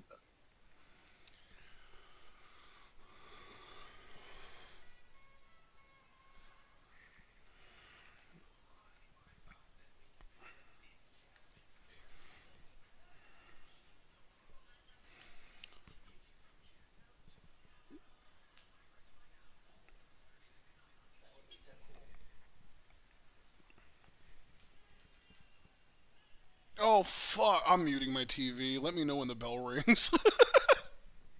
Oh, is it? Oh, yep. I figured. Oh, Lord. Dragon Man in chat. I really wish I could cook, but everything I touch turns to charcoal.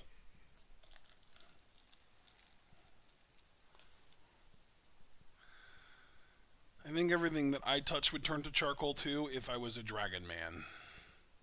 Yeah.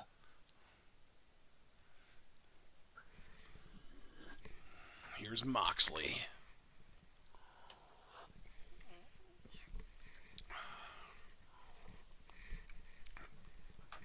Okay. Moxley is fired up. Hell yeah, he is.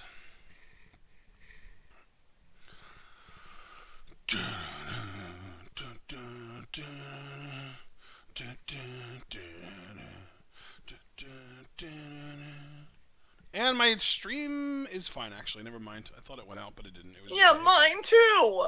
We hiccuped together. What, Mom? I didn't get to hear his music. Yeah, that's because you would have also gotten to hear Justin Roberts being obnoxious, and I'd rather not be put in a bad mood tonight, so. Oh, damn.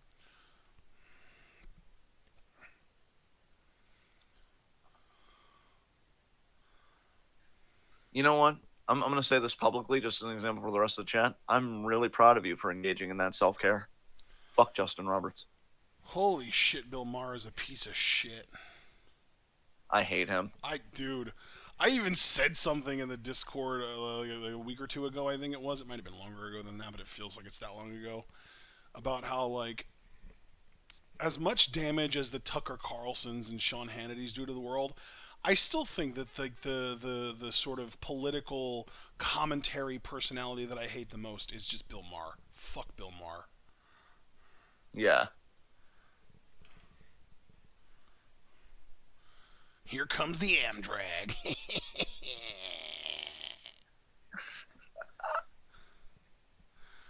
I didn't even mean to pop you there, but I'm glad I did.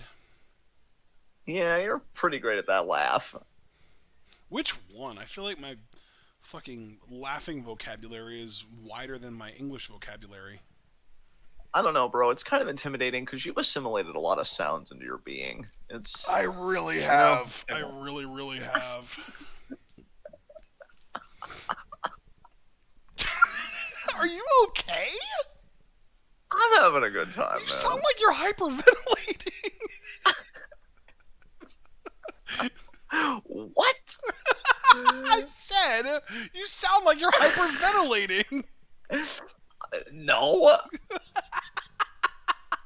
I'm hyper exhilarating in my mood right now. Oh my god. Danielson fired up. Holy shit. Danielson pounding his chest. Maybe a shout out to his boy Sheamus. We know they're buds. I'm gonna win this in 18 seconds, dog. Imagine if he opened his mouth and he actually spoke like that. Dude, the wrestling fans would be Are you fucking destroyed. kidding me? I unmuted my TV just in time to hear Roberts being the worst. What about self-care? I wish I would have known that he was doing in-ring announcements. I would have let it unmuted during the entrances and then muted it during the announcements. Fuck.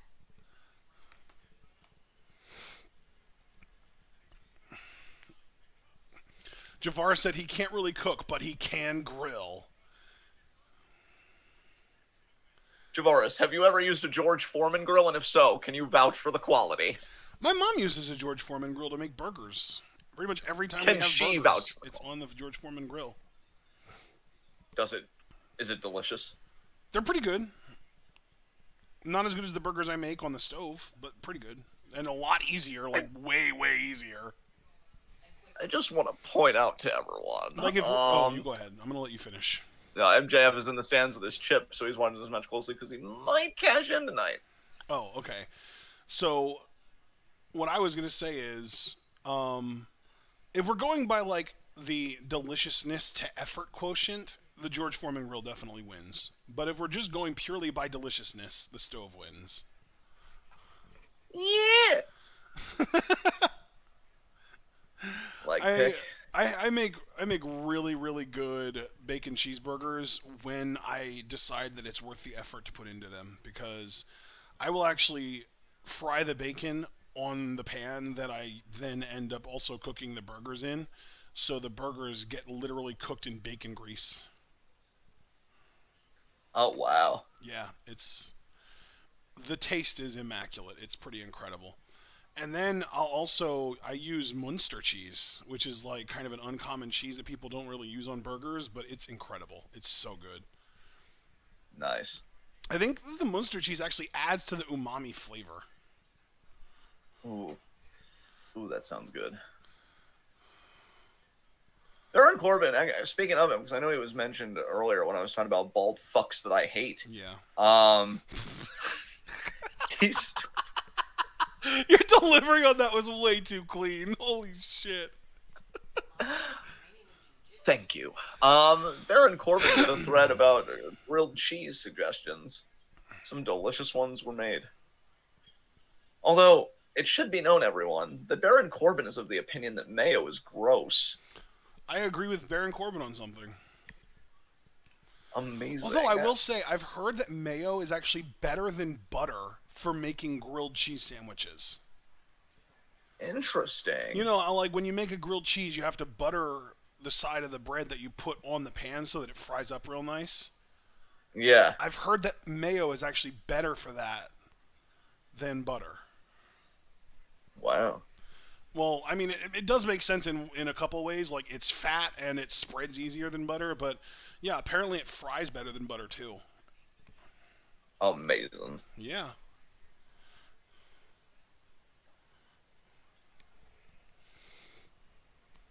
Draven G was like, I've got propane.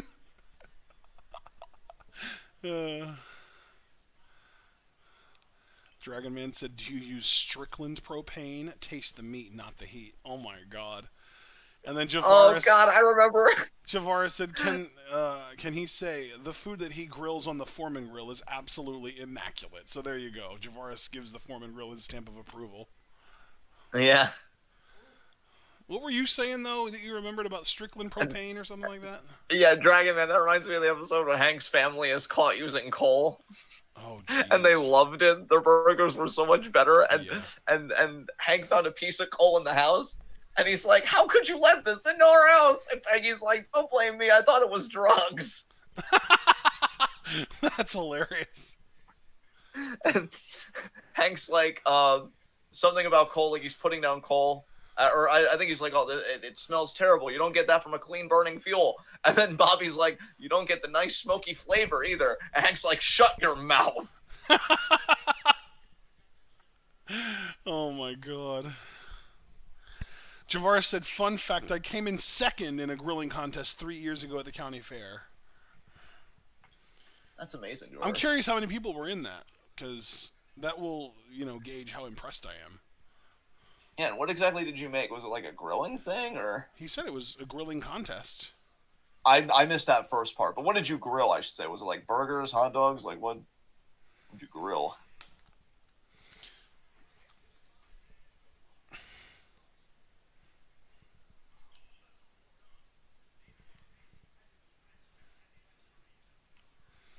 He said it was 7 people. That's pretty good. That's pretty good. That's nice, Javaris. Good job.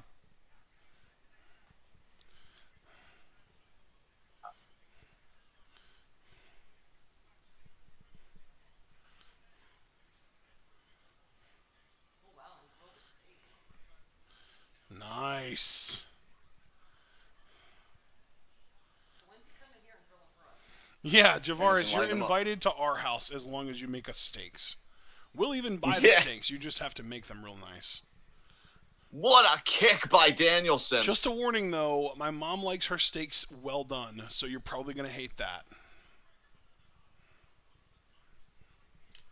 What a knee strike by Danielson. Max watching from the stands. He's thinking, I could pounce on it. Because keep in mind, too, we know that Blackpool Combat Club members, they would obviously defend each other. So, like, if Danielson won the title, Moxley wouldn't be, a pissant about it. Yeah. He would still, think about the good of the team. Yep. But two guys, hell, even the entire BCC faction going against the Firm, I don't know. I don't like those odds in favor of BCC at this time. Hip up by Danielson. He's feeling himself. I like Danielson's haircut. Looks cool. Tell me when he gets the second over-the-shoulder arm breaker over the rope. Okay, well, I'm seeing one right now. There's one, and there's 2. Boom, got it. And now my stream. Oh, and my stream's went down. Yeah. Jesus Christ, of course. We just sync up. Let's make it a little bit more of a priority to sync up this time around. I agree, bud. Thanks, pal. You know I love it when we arrive at the same conclusion independently. Absolutely. This one's taking a while. There we go. We're back. Excellent.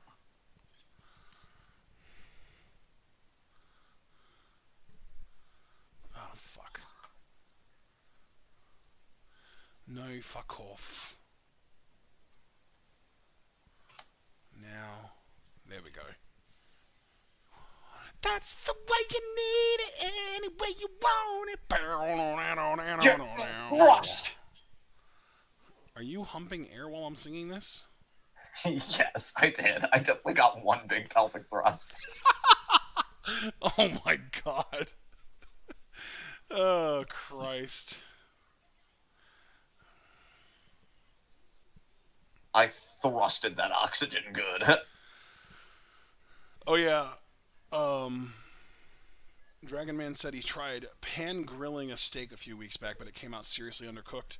So, a trick that I learned is to use a cast iron skillet, put it in the oven with a meat thermometer in the meat facing you so that you can see it with the door closed, and wait for it to hit a certain temperature inside the meat, then pull it out, make your stove really fucking hot, like to the point that you can put water in it and the water doesn't like it sticks to itself.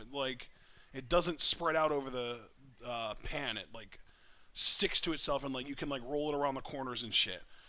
And once your pan is that hot, then you put the steak in to get the sear. Because once you get it to a certain temperature on the inside, it's cooked enough to eat. So once you get it cooked to a decent temperature inside in the oven, you don't really have to worry about not leaving it on the pan for long enough. So you want to get it super duper fucking hot. Oh, and Danielson there in the pitcher-in-pitcher break just stomping on the arm of Moxley. Dragon Man said, honestly, everything he tries to grill comes out undercooked for some reason. Yeah, that just means you're using too high of a temperature, man. Because if you're... Honestly, I'm proud of y'all for even attempting it. If you're grilling something and it looks done on the outside, but it's undercooked on the inside, it's because the outside's getting done too fast, and you're not giving it time to get cooked on the inside. So try a lower temp. Look at you dropping those facts right now. Bro, I've watched so much cooking content in my life. It's unbelievable how much shit I've just picked up. Oh, now Danielson dropping the knees into the canvas. There's a match going on. I was staring at Zendaya. Yeah. She was selling me smart water, and I'm not interested in that, but that doesn't mean I can't look at her.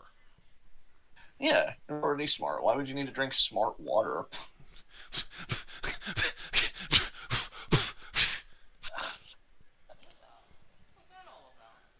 You hit that sweet spot where you started to go a little long, but then it came back around again. I actually think jokes like that are a bit underappreciated, personally. Yeah, honestly, yeah. It's hard to hit that spot. Because at a certain point, it starts to just be too long and never can come back. Oh, shit, the Busaiku! No, 2 count. Wow.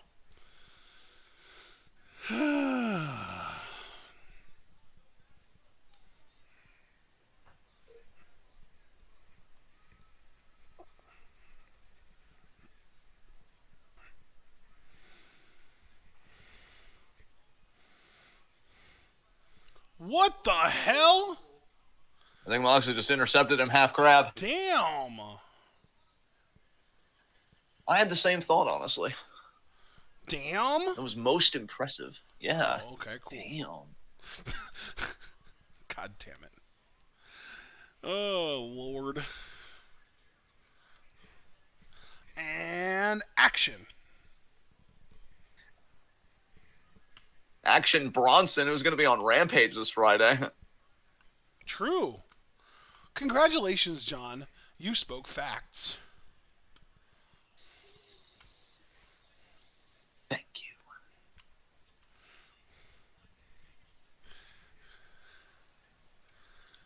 You spoke facts.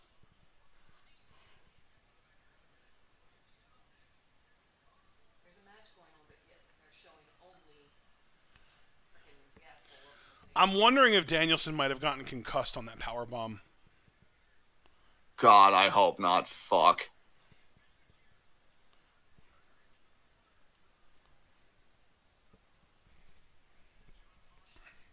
clawing the back of Danielson here is Moxley. A lot of communication just happened in the ring, and we weren't supposed to see it because they showed MJF more than they showed anything going on in the ring. So, an audible may have just been called. But I'm trying to figure out who's ahead of who here. I'm seeing headbutts in the corner. Okay, yeah, I just saw the same. Now I'm seeing a superplex setup. Yep, he's going up for it. He's got him up. Danielson's got one foot on the top. Nope. Oh, Danielson's on his feet. Oh, he crotched Mox over the top turnbuckle.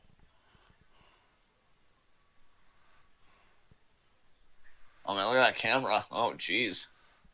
Danielson's thinking about a German here. Or, yeah, German. Holy shit. More like just like a back superplex, seemingly.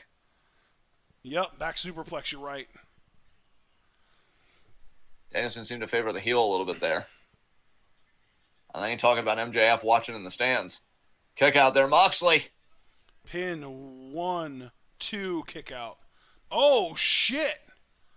Moxley with a label lock? Yeah, kind of. Interesting. I'm going to signpost you here in a few moments. I'm just waiting for something big.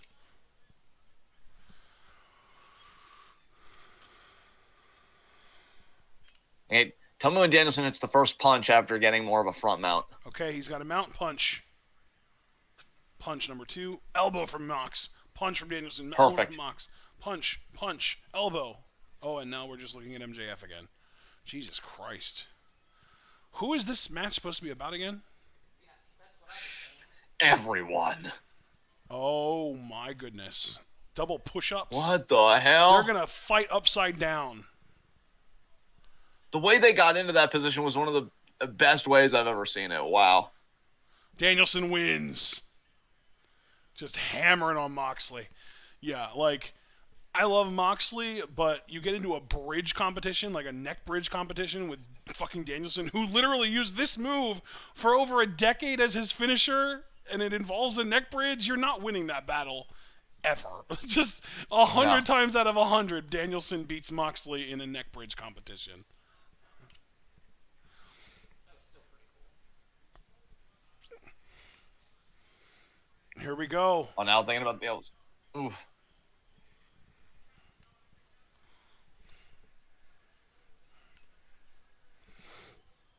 Oh, Moxley grabbed the arm. Moxley grabbed the arm.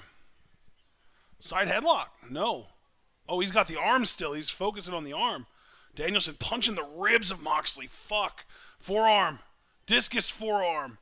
Firing up for the roundhouse. Gets it. Oh, Damn. Moxley fell. But he's still... Oh, the lariat took Danielson's What head a off. big lariat. Jesus.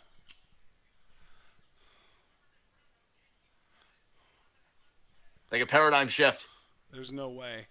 Danielson with a back body drop. Very nice. Here comes another Look at the Busaiku. Busaiku. No. Here comes another Busaiku, and there it is. Pin. He got it. He One, got it. 2. No. Max is ready to move, man. I think you might be right, dude. I think Max might legitimately cash in after this. No, he's up in the skybox.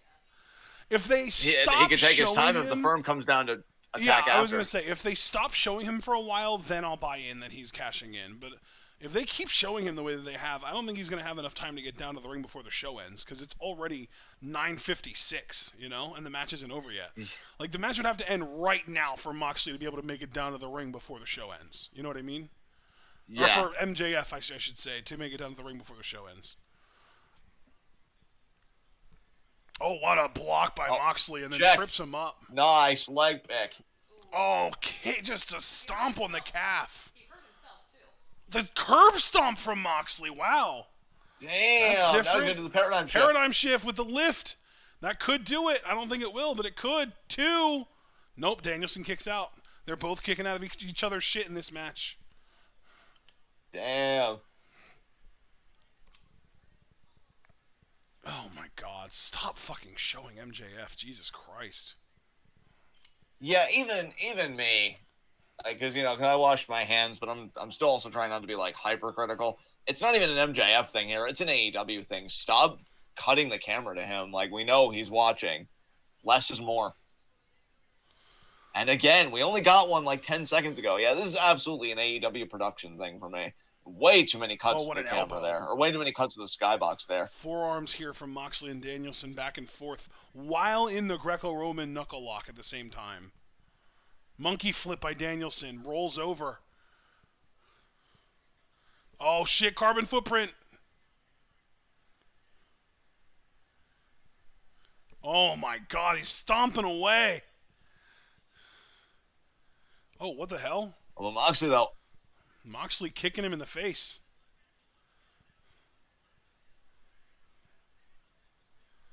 Oh, Danielson kicked him right back. Holy shit, Danielson. He's stomping. Stomping away. I'll go back to that triangle. I think this this is what match beat him. is they have an overrun, I think. But it would just be for the match, not for any extracurricular, I don't think.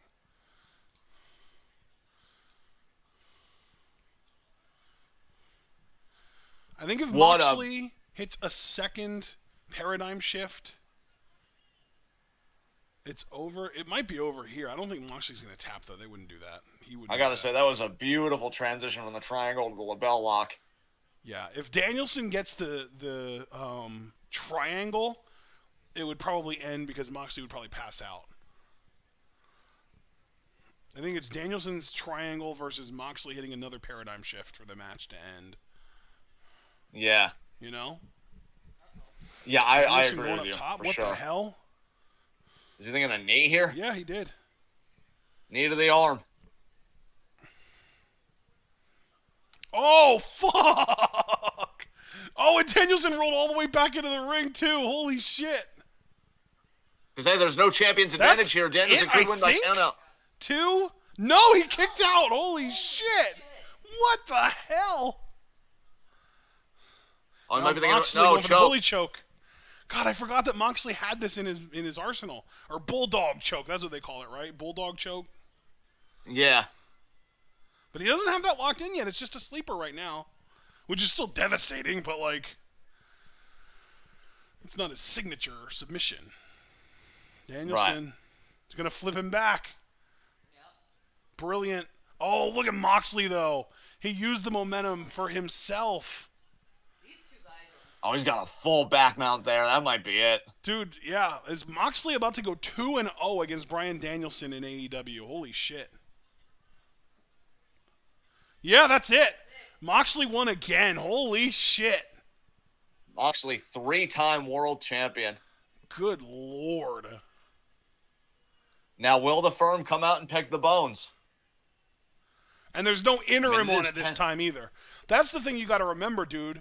There's no interim on it this time. I technically, when he beat CM Punk last month, there was no interim on it then either. So you're right, this is his third proper run. And it wouldn't even matter if I was right or wrong, because AEW just straight up said first 3-time champion. Yeah.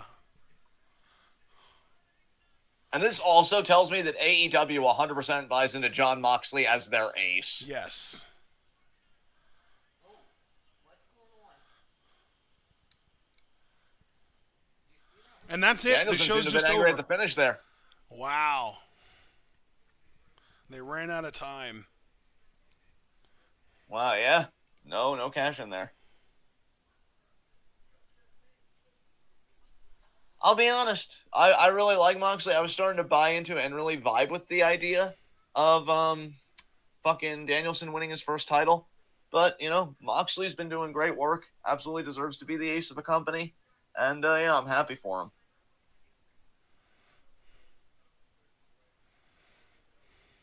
So overall, I'd say this was a solid Dynamite.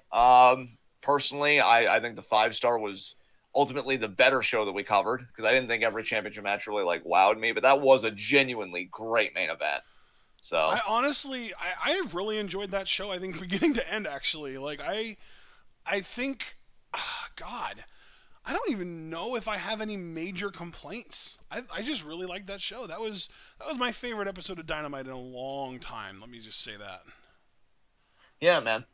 Absolutely. Soraya returning is a genuinely huge deal. Yeah. So that they've definitely got my interest on that. Whenever they're gonna follow up with that. Yeah. But yeah, guys, that was nuts. And I guess we'll see you tomorrow at 6. Is it for more 5-star stuff?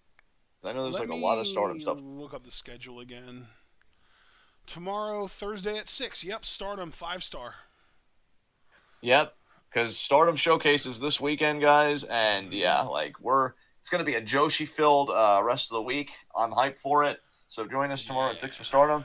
Be sure to leave a like as you file out. Subscribe with the bell icon for notifications so you don't miss any of that 12 goodness. Check out everything we're involved in the description box. And yeah, if you're just here for AEW related content, you can catch us again Friday for Rampage. We will be covering the 2-hour special because there are more big matches happening there, including a golden ticket battle royal for a future world title shot announced at a later date. And now that Mox is a 3-time champion, I am going to lock in my pick with Archer because I know those guys have faced off in AEW before. So they'll probably want to run that back. But yeah, we'll catch you at 10. And all Discord members, Discord membership is only $3 a month. You can also catch us Friday at 8 for games. So it'll be a good time. Ashton, you can take us home.